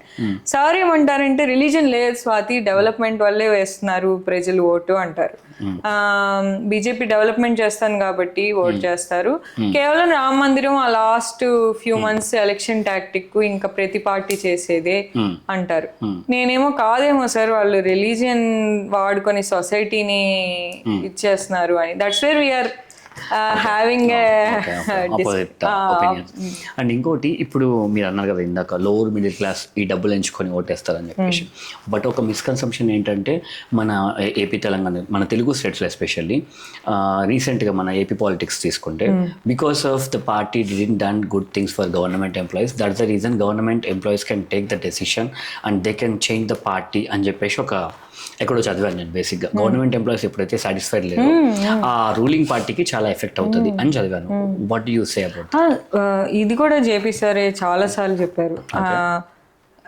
Employees అనేది ఒక లాబీ అయిపోయారు. అఫ్ కోర్స్ యుఎస్ లో కూడా వెరీ పవర్ఫుల్ లాబీ. ఇక్కడ అసలు ఎలా అంటే ఇప్పుడు ఎంప్లాయీస్ మనం ఒక 10 lakhs ఎంప్లాయీస్ ఉన్నారు అనుకోండి hypothetical, I think there around 25 lakhs దాకా ఉండొచ్చు.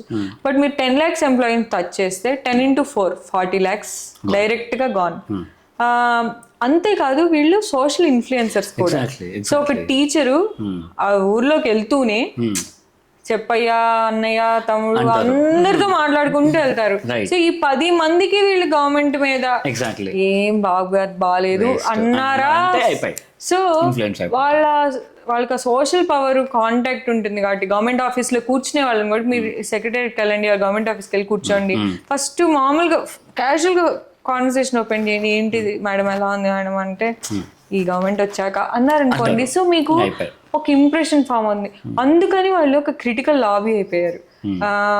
అండ్ రిఫార్మ్ అసలు కొంచెం రిఫార్మ్ జరగని అట్లా, అంటే కొంచెం పుష్ చేద్దాం అంటే మళ్ళీ job security 100%, performance don't ask, give us increments, మరి పిల్లల చదువుల అవుట్కమ్ డోంట్ ఆస్క్. అసలు ఎక్కడైనా అసలు ప్రపంచంలో ఏ వ్యవస్థ అయినా ఇలా ఉందా? కరెక్ట్. ఇప్పుడు మీరు కూడా అసిస్టెంట్ ప్రొఫెసర్ గానే ఎక్కడో చేస్తారు కదా మ్యామ్, కొన్ని ఐఏఎస్ ఇన్స్టిట్యూషన్స్లో. సో ఇప్పుడు నాకేమనిపిస్తుంది అంటే ఈవెన్ ఇప్పటికీ కూడా most of the people are like మీకు గవర్నమెంట్ జాబ్ ఉంటే that is more secured than private employee who is earning more than 3 lakhs or 4 lakhs. It's సెక్యూరిషన్ అంటే సెక్యూర్డ్ ఉంటుంది. మీ గవర్నమెంట్ జాబ్ ఉంటే మేము మిమ్మల్ని బ్లైండ్ గా ట్రస్ట్ చేస్తాం. Don't you feel that it's over hyped? It's overhyped. Okay. And I think those days also will go. Okay. ఒక 10-20 years లో I believe ఇప్పుడు ఈ సిపిఎస్ కాంట్రిబ్యూషన్ పెన్షన్ వచ్చింది ఒక 10-15 years లో అనుకుంటా. సో గవర్నమెంట్ ఎంప్లాయీస్ కూడా పెన్షన్ తీసుకోరు, వాళ్ళకి లంసం ఇస్తారు అంతే, రిటైర్మెంట్ అప్పుడు పెన్షన్ అనేది ఉండదు. సో అది బిగ్ షిఫ్ట్, అసలు చాలా బిగ్ షిఫ్ట్ అది. బట్ ఇప్పటికీ కూడా చాలా మంది ఐఏఎస్కి ప్రిపేర్ అయ్యే వాళ్ళు గ్రూప్ ఎవరు ఖాళీగా ఉన్నారన్నా నువ్వు ఏం చేస్తున్నావు అంటే I'm preparing for groups civils అని అంటారు కదా. So why so many, because there are many opportunities outside, why are they wantedly preparing for that and don't they know ఫ్యూచర్లో మాకు ఇంకా? It gives access, government gives access to society very directly.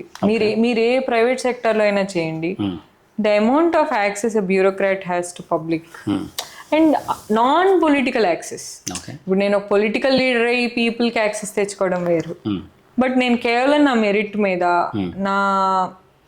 నా ఆశయాలతో ఏదో ఒక good చెయ్యాలి అని అనుకుంటే అంటే యంగ్స్టర్స్ వెళ్ళి చేయగలిగిన ఏకైక place bureaucracy, civil services. So అందుకని మేబీ చాలా మంది అది ప్రిఫర్ చేస్తూ ఉండొచ్చు. Will it happen ma'am really? వాళ్ళు అనుకున్నది అక్కడికి వెళ్ళి చేయగలరా యాజ్ పర్ యూ? బ్యూరోక్రసీ చాలా ఇది వరకు స్టాండర్డ్స్ ఉండట్లేదు. It's extremely unfortunate. ఇంత మించి నేను మాట్లాడకూడదు. కూల్. ఇప్పుడు ఒక యంగర్ జనరేషన్ కానీ ఒక యూత్ మీ దగ్గరికి వచ్చి do I need to get in to IAS or any private company అంటే మీరు ఏం చెప్తారు? అంటే వాళ్ళు గ్రాడ్యుయేషన్ అయిపోయాక so which one will be the better option for me in future అంటే మీరు ఏం? సార్ ఇంటికి లింక్ లేదు, నీ గోల్ ఏంటి అని అడుగుతా. ఓకే, సో నాకు తెలీదు, ఐఎమ్ జస్ట్ గ్రాడ్యుయేటెడ్. ఇప్పుడు కాలేజెస్ స్కూల్స్లో కూడా చెప్పరు మీరు ఏం చేయాలి పెద్ద అయ్యాక, ఇది చేయండి అని కూడా చెప్పరు. వీళ్ళే వెతుక్కోవాలి. అది గవర్నమెంట్ జాబ్ నాకు కంఫర్టబుల్ ఉంటుందా, ప్రైవేట్ జాబ్ కంఫర్టబుల్, వాళ్ళు డిసైడ్ చేసుకోలేరు ఆ పాయింట్లో. అట్లా ఎవరైనా మీ దగ్గరికి వస్తే ఇప్పుడున్న ప్రజెంట్ సిచ్యువేషన్ తగ్గట్టు మీరేం సజెస్ట్ చేస్తారు? So assuming you have graduated, graduation అయినా కూడా నీకు ప్రపంచం తెలీదు. సో ప్రపంచం తెలియకుండా నేను ప్రపంచాన్ని ఉద్ధరిస్తాను అంటే వద్దు, నువ్వు డేంజరస్. నువ్వు వెళ్ళి ప్రైవేట్ జాబ్ చేసుకుని డబ్బులు సంపాదించుకో, ఆ తర్వాత ప్రపంచం తెలుసుకుని కావాలంటే వచ్చి సేవ్ చేయాలి. So you are saying that IAS ఇలా సివిల్స్కి ప్రిపేర్ అవ్వాలన్నా ఇంకోటి గవర్నమెంట్ జాబ్ టచ్ చేయాలంటే you need to understand the situation of government and people అంటారు.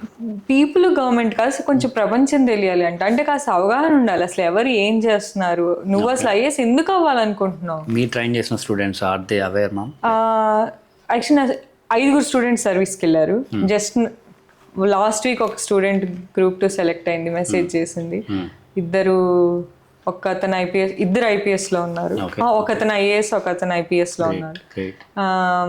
ఇంకొక 2 స్టూడెంట్స్ గ్రూప్ 1 ఏపీలో ఉన్నారు. ఇప్పుడు గ్రూప్ 2కి వెళ్ళింది. 5. సో టెక్నికల్లీ యాన్సిలరీగా ఇంకొక 3-4 అనుకుందాం డిఫరెంట్ సర్వీసెస్లో ఉన్నారు. వీళ్ళందరి కేస్ స్టడీలో నేను కామన్గా గమనించింది అంటే కొంచెం అవేర్నెస్తో వచ్చిన వాళ్ళు. అంటే అవేర్నెస్ అంటే అసలు నాకు సొసైటీ అంతా తెలుసు అలా కాదు, కొంచెం ఒక లైఫ్ మీద ఒక క్లారిటీ. ఓకే, నేను మేబీ మనీ చేసుకుంటూ డెస్క్ దగ్గర కూర్చోలేను, నేను పబ్లిక్ లో ఉండడానికి ఇష్టపడతాను, అంత బేసిక్ అవగాహన అయితే ఉంటది. అలా ఉన్న వాళ్ళు బాగున్నారు. సర్వీస్కి వెళ్ళినా వాళ్ళు బాగున్నారు, అంటే స్టేబుల్గా ఉన్నారు. బట్ లేని వాళ్ళు ఏంటంటే జస్ట్ తెలివితేటలతో నీకు ఐఏఎస్ వచ్చినా కూడా అంత కన్ఫ్యూజ్డ్గా సిస్టమ్ కన్ఫ్యూజ్ చేసేస్తుంది. సో లాస్ట్ ఇయర్ వెళ్ళాడు ఒక స్టూడెంట్ ఐపీఎస్, ఇప్పుడు మళ్ళీ రాస్తున్నాడు. షూర్ తను ఐఏఎస్కి వెళ్ళిపోతాడు. సో తను అసలు ఎక్సలెంట్ కేస్ స్టడీ అండి, జెమ్ ఆఫ్ ఎ గై. అసలు వరల్డ్ వ్యూ ఉంది, చాలా రిలాక్స్డ్గా ఉంటాడు, nice person. So I believe people like that can go. So if ma'am రీసెంట్గా బడ్జెట్ ఒకటి రిలీజ్ చేస్తారు కదా మన ఫినాన్స్ మినిస్టర్. సో ఇప్పుడు when it comes to education and choosing government job private job, ఇప్పుడు బడ్జెట్ అని ఒకటి రిలీజ్ చేసి ఆ బడ్జెట్లో ఏది ప్రియారిటైజ్ చేస్తారు, ఏ సెక్టార్కి ఎక్కువ ఇస్తారు. When it comes to education, every year you know how many people are graduating and how many people are dumbly graduating with a certificate. And వీళ్ళందరి కోసం if government needs to take an action, ఇప్పుడు రీసెంట్గా వచ్చిన బడ్జెట్లో చూసుకుంటే content creation అని చెప్పేసి, ఇంకోటి UI UX అని చెప్పేసి ఇలాంటి ఫీల్డ్స్కి ఎక్కువ ప్రియారిటీ ఇస్తుంది. స్టిల్ గవర్నమెంట్ జాబ్స్ ఎప్పుడు ఓపెన్ అవుతాయో తెలీదు, ఎప్పుడు ఓపెనింగ్స్ పడతాయో తెలీదు, ఎప్పుడు మనకి ఛాన్స్ వస్తుందో తెలీదు. ఇంత కన్ఫ్యూషన్ స్టేట్లో ఉన్నప్పుడు ఈవెన్ పీపుల్కి ఇంట్రెస్ట్ ఉన్నా కూడా they want to step in to other field, maybe private sector అవ్వచ్చు ఆర్ గవర్నమెంట్ ఏదైతే చెప్తే అలా అంటున్నాం. సో ఇప్పుడు గవర్నమెంట్ బడ్జెట్లో ఇచ్చే ఉంటాయి కదా కాంటెంట్ కానీ UI. So do you think that they have the bright future in going days or how is it? ఆ ఫీల్డ్స్కి ఎక్కువ ఫ్యూచర్ ఉంటుందని చెప్పేసి అలా జడ్జ్మెంట్ ఇస్తారా, లేకపోతే ఎలా? You are right. సో మనం ఇక్కడ స్టేట్ని, మార్కెట్ని, సొసైటీని సపరేట్ చేయాలి. సో 3 సెగ్మెంట్స్ అనుకుందాం, government, society, market, 3. So government ఏం చేస్తుందంటే, అంటే మనం ఇప్పటిదాకా ఉన్న ఇంప్రెషన్ ఏంటంటే ఉద్యోగం ఇవ్వాలంటే గవర్నమెంట్ ఇవ్వాలి అనుకుంటాం. సో నాకు 10 లక్షల మంది ఎంప్లాయీస్ ఉన్నారు, నువ్వు 16,000 ఉద్యోగాలు అనౌన్స్ చేస్తావు ఎలాగా? 10 లక్షల ఉద్యోగాలు గవర్నమెంట్ అలా క్రియేట్ చేస్తుంది, మార్కెట్ క్రియేట్ చేయాలి. సో గవర్నమెంట్ రోల్ ఏంటంటే, అంటే మన మైండ్ సెట్ ఏమో గవర్నమెంట్ జాబ్ క్రియేటర్ నుండి జాబ్ ఎనేబులర్ వైపుకి షిఫ్ట్ అవ్వాలి. సో ఒక మార్కెట్ ని గవర్నమెంట్ క్రియేట్ చేస్తుంది. ఎలా క్రియేట్ చేస్తుంది? కొన్ని సెగ్మెంట్స్ కి ఇన్సెంటివ్స్ ఇస్తుంది, వీళ్ళని ప్రమోట్ చేస్తుంది. మీరు చెప్పినట్టు సో మీకు డ్యూటీ తగ్గిస్తా, టారిఫ్ తగ్గిస్తాను, మీరు ఇలా పెట్టుకుంటే సబ్సిడీస్ ఇస్తాయి, ఈ ఆవాస్ యోజన కింద మీకు స్టార్ట్అప్స్ ఎంకరేజ్ చేస్తా, చీప్ లోన్స్ ఇస్తాను. సో అప్పుడు ఏమవుతుందంటే ఇంట్రెస్టెడ్ పీపుల్ క్యాపిటల్ తెచ్చి పెడతారు. ఒక క్యాపిటల్ తెచ్చి పెట్టిన వాళ్ళు 4-5 ఉద్యోగాలు ఇస్తారు. సో ఆ మార్కెట్ ఇండికేషన్ బడ్జెట్ చేయగలుగుతుంది. Budget cannot promise jobs, but what budget indicates largely is the direction of market. Okay, but ఇంకొక స్టేట్మెంట్ ఏంటంటే వేర్ సివిఎన్ గారు అన్నారు రీసెంట్గా, everybody should think like starting a startup rather than working for some. ప్రతి ఒక్క ఇంట్లో, ఇంతకు ముందు సాఫ్ట్వేర్ అన్నారు, ఇప్పుడు ప్రతి ఒక్క ఇంట్లో ఒక స్టార్ట్అప్ ఓనర్ ఉండాలి అని అన్నారు. So is it going to change like that in future according to you? It might, I believe too. ఎందుకంటే given Indian demographic and mass unemployment, మనకి మ్యానుఫ్యాక్చరింగ్ స్ట్రెంగ్త్ లేదు. ఇప్పుడు ఏమవుతుందంటే మ్యానుఫ్యాక్చరింగ్ జాబ్స్ పడ్డాయి అనుకోండి, ఒక పెద్ద ఆటోమొబైల్ అసెంబ్లింగ్ ఇండస్ట్రీ ఉన్నా కూడా మీకు చాలా మంది, బట్ మనకి ఆ మ్యానుఫ్యాక్చరింగ్ చాలా తక్కువ. మన ఎక్కువ సర్వీస్, సర్వీస్ ఎక్కువ, ఇంగ్లీష్ స్పీకింగ్, కోడింగ్ కొట్టడము, అది అంతా ఏఐ. ఇంక ఇప్పుడు నీకు అక్కడ కూడా చాలా క్రైసిస్ ఉంది. సో మనం ఈ 1,000,000 మందిని అసలు ఎలా ఎంప్లాయ్ చేస్తావు? So that is why, and everyone also wants an aspirational job. ఇప్పుడు మీ జెన్సీ, సో నేను డైనోసార్ కాబట్టి మీ జెన్సీ అంటున్నాను. సో మీ జెన్సీకి ఏంటంటే, నాకు 30,000 ఇచ్చినా నాకు ఫ్రీడమ్ ఉండాలి, నువ్వు నాకు రూల్స్ పెట్టకూడదు, జాబ్ చిల్లుగా ఉండాలి, వచ్చి పొద్దునే కూర్చో ఈవినింగ్ కి చెక్అవుట్ చెయ్యి అంటే. సో ఈ వర్క్ ప్లేస్ చేంజ్ అవటము, వర్క్ యాటిట్యూడ్స్ మారటము, ఫ్లెక్సిబిలిటీ రావటము. So I believe self entrepreneurship and mid level entrepreneurship is the way to go. But దానిలో ఇన్సెక్యూరిటీ చాలా ఉంటుంది, ఎక్కువ ఇన్ఫార్మల్ ఎకానమీ ఉంటుంది, సేఫ్టీ ఉండదు. That something you have to be prepared for. And even government కాంటెంట్ క్రియేషన్కి colleges start చేయండి అలా చెప్పాక, if you can see nowadays most of the content creators are having some business owners, entrepreneurs, వాళ్ళు ఎక్కువ content create చేస్తున్నారు, including me. So will they know that content creation is going to boom, or అందరూ చేస్తున్నారు కాబట్టి చేస్తున్నారు మీరు అనుకుంటున్నారు? మీరేం చేస్తున్నారు? నేనైతే నాకు second option, like as I said, it's going to be future అని చెప్పి. Exactly, if you have a proper voice to say something, then that will definitely change the audience perspective అని నేను నమ్ముతాను. అందుకే ఐ స్టార్టెడ్ దిస్. సో మీరేమనుకుంటారు, like are they starting for that, or just followers వచ్చేస్తే something మాదేమన్నా ఇంకోటి అలా? మీరేమంటారు, ఎందుకు ఎక్కువ మంది business owners content creation side వస్తున్నారు? అసలు నాకు తెలియదు, మీరు తప్ప నాకు ఎవరు తెలియదు. నేను ఎక్కువ బిజినెస్ పీపుల్ కలవలేదు. పెద్దగా నాకేమంత ఇన్ఫార్మ్డ్ ఒపీనియన్ కదా, ఏదో ఊరికే గ్యాస్ కొట్టమంటే చెప్పచ్చు, తెలీదు. Okay, and one more thing ma'am, బేసిక్గా ఏంటంటే after I came in to this content creation part, ఇప్పుడు చాలా మంది ఏంటంటే ఇద్దరు కలిసి మాట్లాడుతున్నారంటే, పాడ్కాస్ట్లో ఏదైనా చెప్తున్నారంటే, సో కొందరు ఒపీనియన్ ఏముంటుంది, ఏదో సోజ్ మాట్లాడుతున్నారంటే, కొందరు ఏమనుకుంటారు వాళ్ళకి ఏదో బ్రాండ్ డీల్స్ కావాలో లేకపోతే ఏదో ప్రమోషన్లు కావాలో అందుకే వచ్చి కూర్చొని మాట్లాడుకుంటారు. ఇంకొందరు ఏదైనా మూవీ ప్రమోషన్స్ కోసం మాట్లాడుతున్నారు. ఇట్లా ఒక ఇండస్ట్రీ తీసుకుంటే, పాడ్కాస్ట్ ఇండస్ట్రీ ఎస్పెషల్లీ మన ఇండియాలో, podcasting is a commercialized thing అన్న రూమర్స్ ఎక్కువ వస్తున్నాయి. ఇప్పుడు we're talking now, okay, nothing commercial here. So మీకు ఇక్కడ కమర్షియల్గా ఇన్వాల్వ్మెంట్ లేదు, నాకు ఇక్కడ లేదు. We're just trying to share whatever we know to the audience. Okay, so what I want to ask you is, do you think that creating content is going commercial more, or do you think it's going more informative? What do you say if I ask you same question? అంటే దాని business side నాకు పెద్ద interest లేదు, but politically నాకేమనిపిస్తుంది అంటే, నేను politically చూడగలను కాబట్టి, so నాకేమనిపిస్తుంది అంటే ప్రతి ఒక్కళ్ళు వాళ్ళ ఒపీనియన్ చెప్పాలి కదా. ఇప్పుడు మీకు ఒకటి అనిపించింది మాట్లాడుతున్నారు, నేను ఒకటి అనిపించింది మాట్లాడాను. ఇది వరకు అయితే ఒక 4 ముందర కూర్చొని మాట్లాడేవాళ్ళం, ఇప్పుడు మైక్ పెట్టుకొని కెమెరా పెట్టుకొని మాట్లాడుతున్నాను. సో తప్పేంటి? అసలు ఎన్ని ఒపీనియన్స్ ముందరకు వస్తే డెమోక్రసీకి అంత మంచిది. So it's good thing. చాలా మంది అనుకుంటారు, సో మీకే చెప్తున్నా, content creation is the way of conveying something. It's not completely commercial. అందరూ కమర్షియల్గా చేయరు. So if we're telling something maybe it may be useful for some sector of audience, not every one. Okay, అనే మనం content creation start చేస్తాం. And ఇంకొక question what I face when I started this MBL Connects. So most of the people, my role is to only do podcasting with women. Okay, so that is what I decided. That is what I kept in my bio also. So most of the people are asking, are you a feminist or are you encouraging any gender here? So what my answer for them was, ఇప్పుడు podcast industry కానీ ఇంకోటి ఏ industry అని తీసుకోండి 80% మెన్నే ఉన్నారు కదా. So women లేరు కదా. So ఆ ఉమెన్ కూడా చాలా మంది who are more talkative and raise their voice చాలా మంది ఉన్నారు. I want to focus on that area అని చెప్పేసి నేను ఉమెన్ ని తీసుకుంటున్నా. సో కాబట్టి ఇప్పుడు నేను ఉమెన్ ని తీసుకున్నా. బయట ఇట్లా జెండర్ బైఫికేషన్స్ చాలా ఉన్నాయి, మెన్ అండ్ ఉమెన్ అని చెప్పేసి. సో ఉమెన్ ఇట్లా, మెన్ ఇట్లా.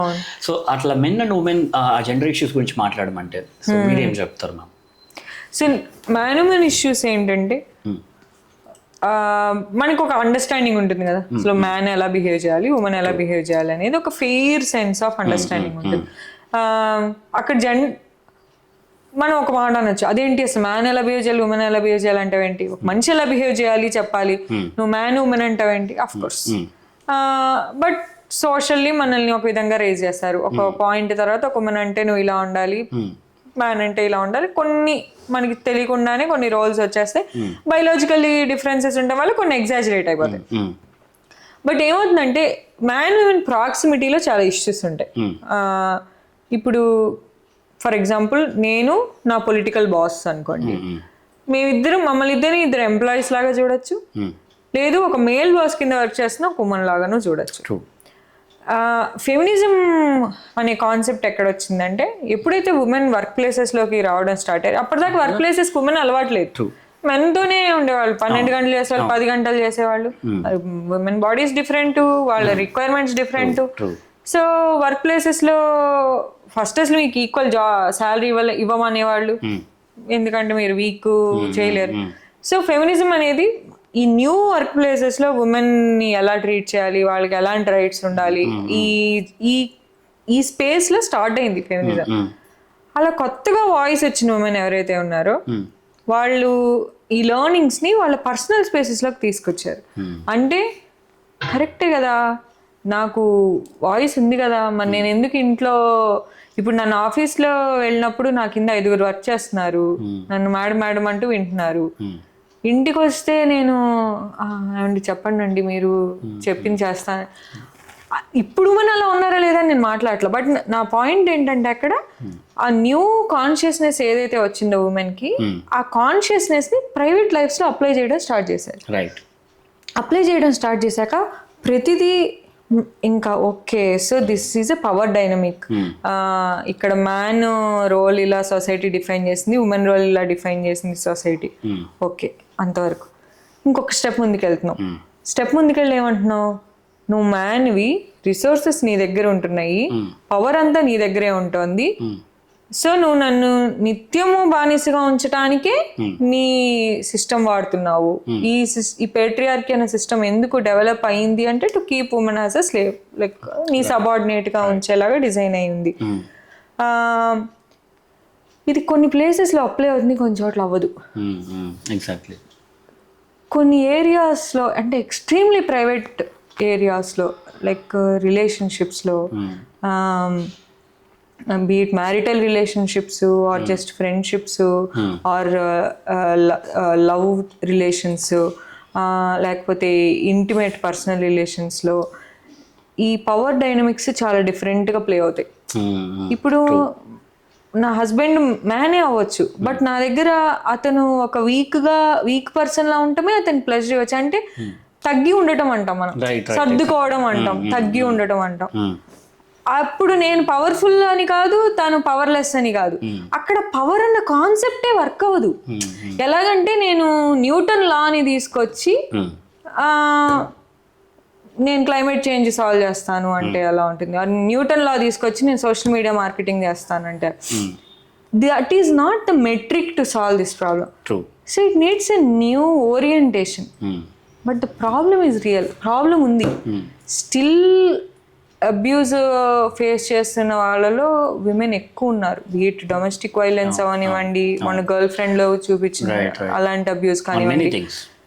కానీ దానికి రీజన్స్ ఉమెన్ వాయిస్ లేకపోవడం ఒకటి, ఆ ఉమెన్ కండిషనింగ్ ఒకటి, పేరెంట్ ఫస్ట్ నుండి ఉమెన్ ని గర్ల్ ని ఎలా పెంచాడు అన్నది ఒకటి, ఆ గర్ల్ కి తన మీద తనకి ఉన్న కాన్ఫిడెన్స్ ఏంటి అనేది ఒకటి, అండ్ ఒక పార్ట్ అబ్బాయి ఎలా పెరిగాడు, వాడి మైండ్ లోకి నువ్వు ఎంత మేల్ ప్యాట్రియార్కి ఇంజెక్ట్ చేసావు అన్నది ఒకటి.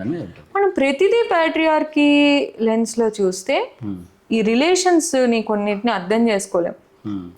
సో నాకు ఇప్పుడు మ్యాన్ ఉమెన్ రిలేషన్షిప్స్ లో కనిపిస్తాయి, ఎస్పెషలీ అర్జున్ రెడ్డి, యానిమల్, ఈ రెండు. నేను RX-100 చూడలా, బట్ దాని గురించి చాలా మంది ఫ్రెండ్స్ చెప్పారు నాకు. ఈ కంటెక్స్ట్ లో నేను విన్నది ఏంటంటే, అతనేమో ఎక్స్ట్రీమ్గా లవ్ చేస్తాడట, ఆ మొద్దంటే డివాస్టేట్ అయిపోతాడట, ఇంకా బూతులు తిట్టేస్తూ పాట పాడుతుంటే తాగేస్తూ ఉంటే ఇంకా మనం అందరం వాడితో అరే అంత చదువుకున్నావు, లవ్ ఫెయిల్యూర్ డీల్ చేయలేవా? ఎగ్జాక్ట్లీ నాకు అలాగే అనిపిస్తుంది. దానికి ఆ అమ్మాయిని అంత విలన్ని చేయాలా? సో మనం మ్యాన్ విమెన్ రిలేషన్షిప్స్ లో కాంప్లెక్సిటీ ఎంత ఎక్స్ట్రీమ్కి వెళ్ళిందో చూడండి. సో నన్ను ఒక బాయ్ టీజ్ చేస్తే వాడు ఒక ప్యాట్రియార్కల్ ఫెలో కాబట్టి టీజ్ చేశాడని అమ్మాయి, నన్ను ఒక గర్ల్ చీట్ చేస్తే అదొక బిచ్ కాబట్టే చీట్ చేసింది అని తాగేస్తూ వీడు. మ్యాన్ ఉమెన్ రిలేషన్స్ కూడా ఎంత పాలరైజ్ అయిపోయాయో. అండ్ నా దృష్టిలో అసలు అది వెరీ సేక్రెడ్ రిలేషన్ కదా. సో సొసైటీ యొక్క హార్ట్ ఏంటంటే మ్యాన్ ఉమెన్ రిలేషన్.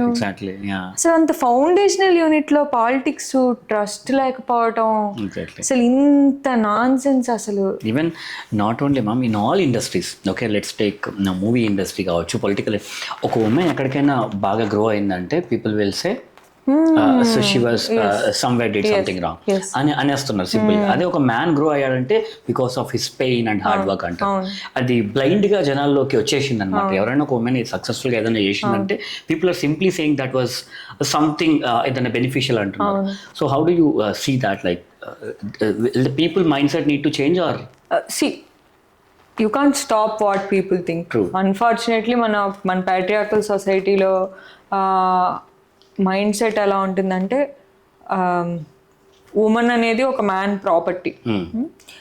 బయటికి వెళ్ళిందంటే వీడికి కంట్రోల్ తప్పింది కాబట్టి బయటికి వెళ్ళింది. సో ఫండమెంటల్ లైన్ అది, ఏరా నువ్వు కంట్రోల్లో ఉంచలేకపోతున్నావా, సో కంట్రోల్ తప్పిందంటే ఇంక నీ నోటికి వచ్చింది. సో ఆ కంట్రోల్ అన్న దగ్గరే నీకు ఈ పాయింట్ ఆరిజిన్ ఉంది. ఈ క్యారెక్టర్ అనేది ఎక్కడి నుండి వస్తుందంటే కంట్రోల్ దాటితే క్యారెక్టర్ లేదు అని. ఆ కంట్రోల్ అనేది మన వాళ్ళకి అర్థం అవటానికి అసలు ఎప్పటికో పట్టచ్చు. ఇంకా మనము ఉమెన్ ని సబార్డినేట్ గా, ఎందుకు వెరీ ఎడ్యుకేటెడ్ ప్రీమియం స్పేసెస్ లో కూడా ఉమెన్ మాట్లాడితే అమ్మా నీకేం తెలుసులే అమ్మ చిన్నదానివి అనేస్తారు. మెన్ ని కూడా అలానే అంటారు, కానీ ఉమెన్ ఒక రకమైన ప్యాటర్నైజింగ్ టోన్ లో అంటారు. నేను కూడా చాలా సార్లు ఎక్స్పీరియన్స్ చేసి, బట్ దాని గురించి మనం ఏం చేద్దాము, అది నేను ఉమెన్ తో మాట్లాడతాం అనుకుంటా. నేను మెన్ ఎడ్యుకేట్ చేయడం ఒకవైపు, మనం ఏం చేద్దాం కదా. ఇప్పుడు నేను ఇంట్లో కూర్చుంటానా దానికోసము, ఇంకా నీకు ప్రతి ఒక్కరికి క్యారెక్టర్ డిఫెన్స్లు ఇచ్చుకుంటూ కూర్చుంటామా? నీ క్యారెక్టర్ డెఫినేషన్ ఏంటి? ఆ క్లారిటీ, ఆ కాన్ఫిడెన్స్ ఆ ఉమెన్ పట్టుకోగలిగితే ఆమెకి ఇమ్మీడియట్ ఎకో సిస్టమ్ కొంచెం సపోర్ట్ ఉండాలి. మేబీ ఫ్రెండ్స్, ఫ్యామిలీ ఉంటే ఆమె రేజ్ అయిపోతుంది, లేకపోతే కొలాప్స్ అయిపోతారు. Okay, even when I started this MBL Connects with only women, the reason is that ma'am, like నేను కూడా నా చిన్నప్పటి నుంచి without father will live, so mostly women సరౌండింగ్స్లోనే నేను పెరిగాను అనమాట. But if you take outside part, ఒక ఉమెన్కి మీరు చూస్తే స్కూల్లో కూడా చదువుకునేటప్పుడు ఖచ్చితంగా ఉమెనే టాపర్స్ ఉంటారు, ఉమెనే బాగా చదివే వాళ్ళు ఎక్కువ మంది ఉంటారు. But still when it comes to job, ఒక గ్రాడ్యుయేషన్ అయిపోయాక ఒక పని చేయాలి అంటే ఉమెన్కి తక్కువ స్కోప్ ఉంటుంది, బికాస్ ఆఫ్ మ్యారేజ్ అయిపోవడం వల్లనో, లేకపోతే వాళ్ళ హస్బెండ్ సపోర్ట్ చేయకపోవడం వల్ల, లేదా నీకు ఏజ్ అయిపోయింది నువ్వు బయట అలా వెళ్ళకూడదని చెప్పేసి చాలా కాంప్లికేషన్స్ ఉంటాయి. But men what they feel, if women will successful, ఏదో ఫ్లూక్లో అయిపోయింది, లేకపోతే ఏదో బెనిఫిట్ అయిపోయింది. But there are many complications that women is facing to get in to something. ఒక జాబ్ చేయాలన్నా ఆమె కాంప్లికేషన్స్ ఉంటాయి, ఒకటి బయటికి వెళ్ళి ఇంకోటి ఏదైనా చేయాలంటే అంటే చాలా complication because I seen it closely in my family in my surrounding. So that's the reason I want to take income more women who are doing really good job and say something to the society so that at least few women can see and inspire అని చెప్పేసి I started అనమాట. So what I felt is as a man I can't say this but there are many difficulties for women to get successful in their careers, but men have more opportunities and they have more freedom. As women is taking care of home part, men has more freedom outside to do anything. Right. Okay, so ee point lo idi men ki enduku ardham kaadu. So when they see any woman successful or any woman coming out ala చేస్తారు, లేదంటే వాళ్ళు ఇంట్లో ఉన్నారంటే వీళ్ళకి చేత కాదు అనేస్తారు. So how do you take this, ma'am? Like మీరు ఎప్పుడైనా ఇలాంటి ఫేస్ చేస్తారా in your journey or in your circle? Okay.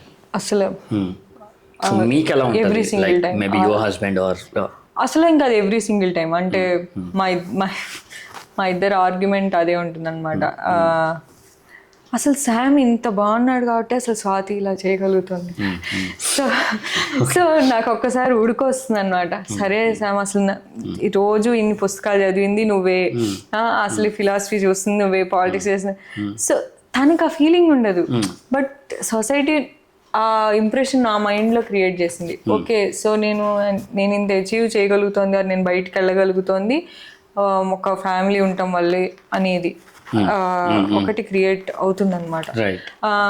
తను ఎలా డీల్ చేస్తాడంటే I think he is a very different man. Luckily తనకి అసలు ఫస్ట్ ఆ ఇన్సెక్యూరిటీ లేదు, నా వైఫ్ ఎలా ఉంది అని ఇన్సెక్యూరిటీ లేదు.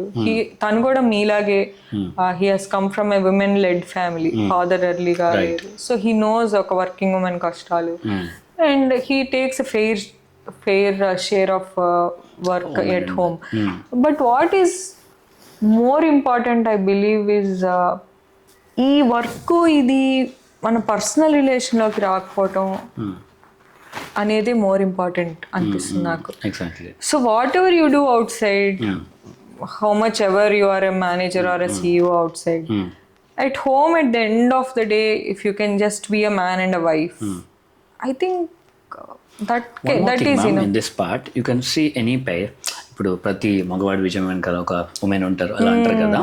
సో ఇన్ దాట్ కాంటెస్ట్ ఇప్పుడు ఒక ఉమెన్ సక్సెస్ అవ్వాలంటే డెఫినెట్లీ మెన్ సపోర్ట్ చేయాలి. కానీ ఒక మిస్కన్సెప్షన్ ఏంటంటే men are not ready to take if their woman was really successful than him or his అని అంటారు కదా. what do you say about that? అవును, నా ఫ్రెండ్స్ చాలా మంది అంటారు అది. I have seen. Do you say that it's a true? I have seen many insecure. Okay, so have you seen like that any people like? చాలా మందిని చూసాను. Okay, but ఈ మధ్య నేను చాలా మంది అసలు I don't care about success అలాంటి మెన్ని కూడా చూస్తున్నాను. Okay, యాక్చువల్లీ చాలా చేంజ్ కూడా చూస్తున్నాను. even if I observe you ma'am, like you said that you are learning something philosophies కానీ books కానీ, so why are you doing all these things? Is it, what is your thing for doing all this and getting stuff like this అని అడిగితే మీరు ఏం చెప్తారు? The books you read కానీ, ఇప్పుడు మీరు చేస్తున్న రీసెర్చ్ కానీ, ఆ ఫిలాసఫీ గురించి మీరు డిగ్ చేస్తున్న ఇన్ఫర్మేషన్ కానీ, why all this? Like what's motivate you to do all this? I believe truth. Okay, so అంతే, ట్రూత్. ఇప్పుడు మీరు కూడా ఒక ఛానల్ చెప్పారు like the dialogue with Swathi అని చెప్పేసి. What is the motto of starting this and why you want to say something with that channel? What you want to bring truth in to politics. Okay, ఎందుకంటే నేను చెప్పాను కదా from 2019 at least నాకు మన political క్లైమేట్లో, political డిస్కోర్స్లో నాకు చాలా చాలా అబద్ధాలు అనిపిస్తున్నాయి. చిన్న చిన్న విషయాల మీద గట్టిగా అరుచుకుంటున్నాం, కొట్టుకుంటున్నాం. ఎవరము ఆ విషయాన్ని పట్టుకొని కొంచెం స్లో అయ్యి ఇదేంటో చూద్దాం కదా అని. అండ్ బీజేపీ పవర్లో ఉంది, చాలా కాన్షియస్గా చాలా చేస్తుంది. వీళ్ళు ఆపోజిషన్ చాలా వీక్ గా ఉంది, ఏమీ డిఫెండ్ చేయలేకపోతున్నారు. ట్రూత్ ఏంటి అని చెప్పండి అంటే ఎవరు చెప్పట్లేదు. సో ఐ బిలీవ్డ్, నా కాంపిటెన్స్ అదే, నాకు సబ్జెక్ట్ ఉంది, నేను చదవాలన్న ఇంట్రెస్ట్ ఉంది, ట్రూత్ ఫైండ్ చేయాలన్న కన్విక్షన్ ఉంది. సో అండ్ పొలిటికల్ సిస్టమ్ చూసాను, చాలా దగ్గరగా యాక్సెస్ ఉంది. So I believed I have to bring out truth in politics. When you say truth ma'am, మీరు మన డిస్కషన్లో ఒక టాపిక్ తీసాం, అదాని అండ్ మోడీజీ థింగ్ గురించి ఒక జర్నలిస్ట్ చెప్తే తనని అరెస్ట్ చేస్తారని చెప్పేసి. ఇప్పుడు మీరు ఏదైనా ట్రూత్ మాట్లాడినప్పుడు don't you feel like that will B risk for you? Of course. Okay, how do you overcome that? That is the power of truth. Okay. So అంటే మీకు అలా ఏదైనా సిచ్యువేషన్ వచ్చింది, మీరు ఒక ట్రూత్ చెప్పారు, అది ఎవరికో నచ్చలేదు, అప్పుడు మీరు దాన్ని ఎలా ఓవర్కమ్ చేస్తారు? Let's say you said something. కాదు బాలాజీ, అంటే నాకు ఇది నాకు అసలు ఇప్పటిదాకా నేను ఆలోచించలే, బట్ నాకు అనిపిస్తుంది ఇంకో వే ఉందా అనిపిస్తుంది. నువ్వు అబద్ధం చెప్పలేవు, నువ్వు ఓన్లీ ట్రూత్తోనే డీల్ చేయగలవు, ఇంకేం చేస్తావు? ఓకే. ఇప్పుడు బట్ అందరికీ ట్రూత్ నచ్చదు కదా మ్యామ్, దే ఫీల్ హార్డ్. నేను అసలు ఎవరి గురించి మాట్లాడట్లా. నువ్వు బతకాలి, నువ్వు ఓన్లీ ట్రూత్ఫుల్ ఉంటేనే నువ్వు బతకగలవు, నిన్ను నువ్వు చూసుకోగలవు, మరి ఇంకెలా లివ్ చేయగలవు? Okay, that you are getting into political truth కదా, don't you feel that it's a risky thing for you? అవ్వచ్చు, బట్ ఇంకొక విధంగా చేయలేం కదా.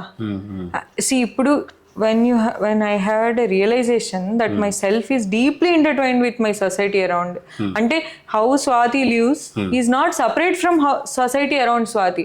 ఇప్పుడు నేను కూర్చుని ₹1,00,00,000 సంపాదించి ఇల్లు కట్టుకుంటాను, నా చుట్టూ అంతా కొట్టుకుని చావండి అంటే నేను బతుకుతాను.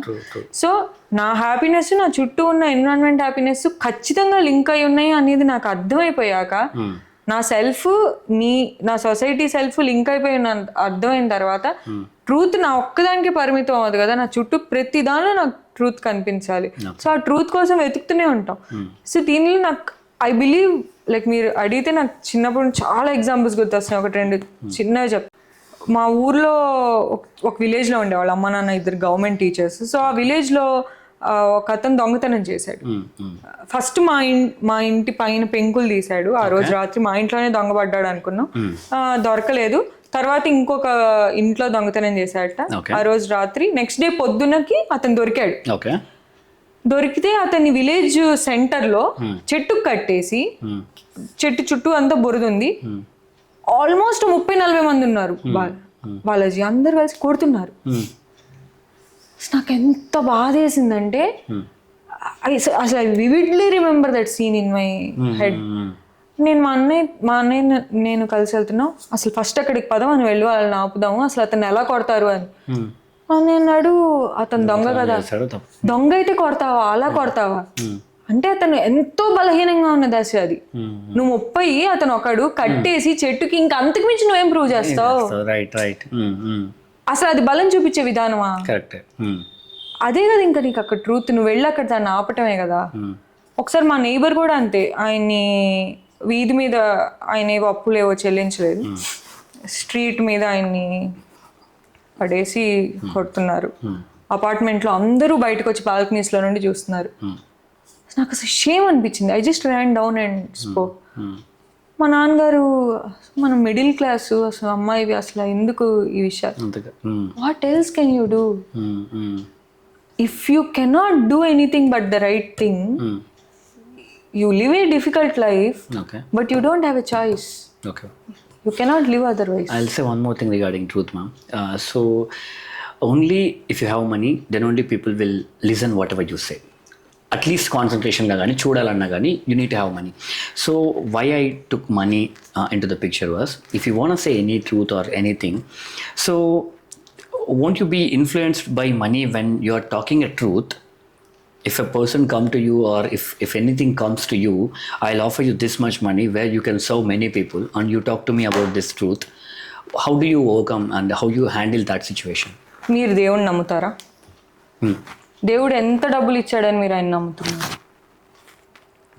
ఎంత డబ్బులు ఇచ్చాడని కాదు కానీ, the way I am, if నాకు ఓకే అనిపించి నేను చేసే పని నాకు నచ్చుతుందంటే, I feel that is something, a driving force అని నేను నమ్ముకుంటాను. కానీ మీరు దేవుణ్ణి వినటానికి ఆయన మీకు డబ్బులు ఇవ్వలేదు. అది truth power. Okay. So truth అనేది ఏంటంటే, it is a most sacred, ఫ్రేగ్రెంట్ఫుల్, బ్లిస్ఫుల్, ఎటర్నల్ థింగ్. అసలు దానికి మనీతో సంబంధం లేదు. ఇప్పుడు మోస్ట్ ఆఫ్ ద పీపుల్ గుడికి వెళ్ళేటప్పుడు, ఆర్ తిరుపతికి వెళ్ళేటప్పుడు, తిరుమలకి వెళ్ళేటప్పుడు, ఇంకో చోటుకి వెళ్ళేటప్పుడు, they will go with some ఒక కోరికో ఇంకోటో పెట్టుకొని వెళ్తారు. అవ్వచ్చు, బట్ నువ్వు ఎందుకు నమ్ముతున్నావు? ఆయన డబ్బులు ఇచ్చాడు కాబట్టి నమ్మట్లేదు. Most of the people who are not going to trust God anymore, what they are saying is, or God నమ్మే వాళ్ళు కూడా వాళ్ళకి అంతా బాగా జరిగినంత వరకు బాగా నమ్ముతారు. But if there is something going wrong for them, if money is not coming, fame is not coming, power is not coming, even they also start blaming on things కదా. So it's not like only ఇప్పుడు maybe నేను హ్యాపీగా ఉండడం వల్ల గాడ్ని నమ్ముతున్నాను. If I am depressed and నాకేం లేకపోతే నేను కూడా గాడ్ని నమ్మనేమో. అప్పుడు మీ happiness me truth. Okay, so మీకు హ్యాపీనెస్ ఏం మనీ ఇవ్వట్లేదు, కానీ మీరు దాన్ని చేజ్ చేస్తున్నారు ఎందుకు? సో ట్రూత్ అనేది ఏంటంటే something you can't define, something which is not defined by power, not defined by money. How can I say that you're only talking truth? Because I don't know anything about you personally. Because I don't care what you think about me. That is the power of truth. Okay. Truth does not seek validation. Okay. Do you see, as you're talking truth, do you feel that people will feel that it's a truth, or they may feel? I don't care. That is the power of truth. Okay. So మీరు ఇందాక అడిగారు కదా, మిమ్మల్ని ఎవరైనా అన్న చేస్తారా risk ఉంది అని. ఆ రిస్క్ ఎందుకు కనిపించదంటే you don't seek validation, because it is truth. Okay.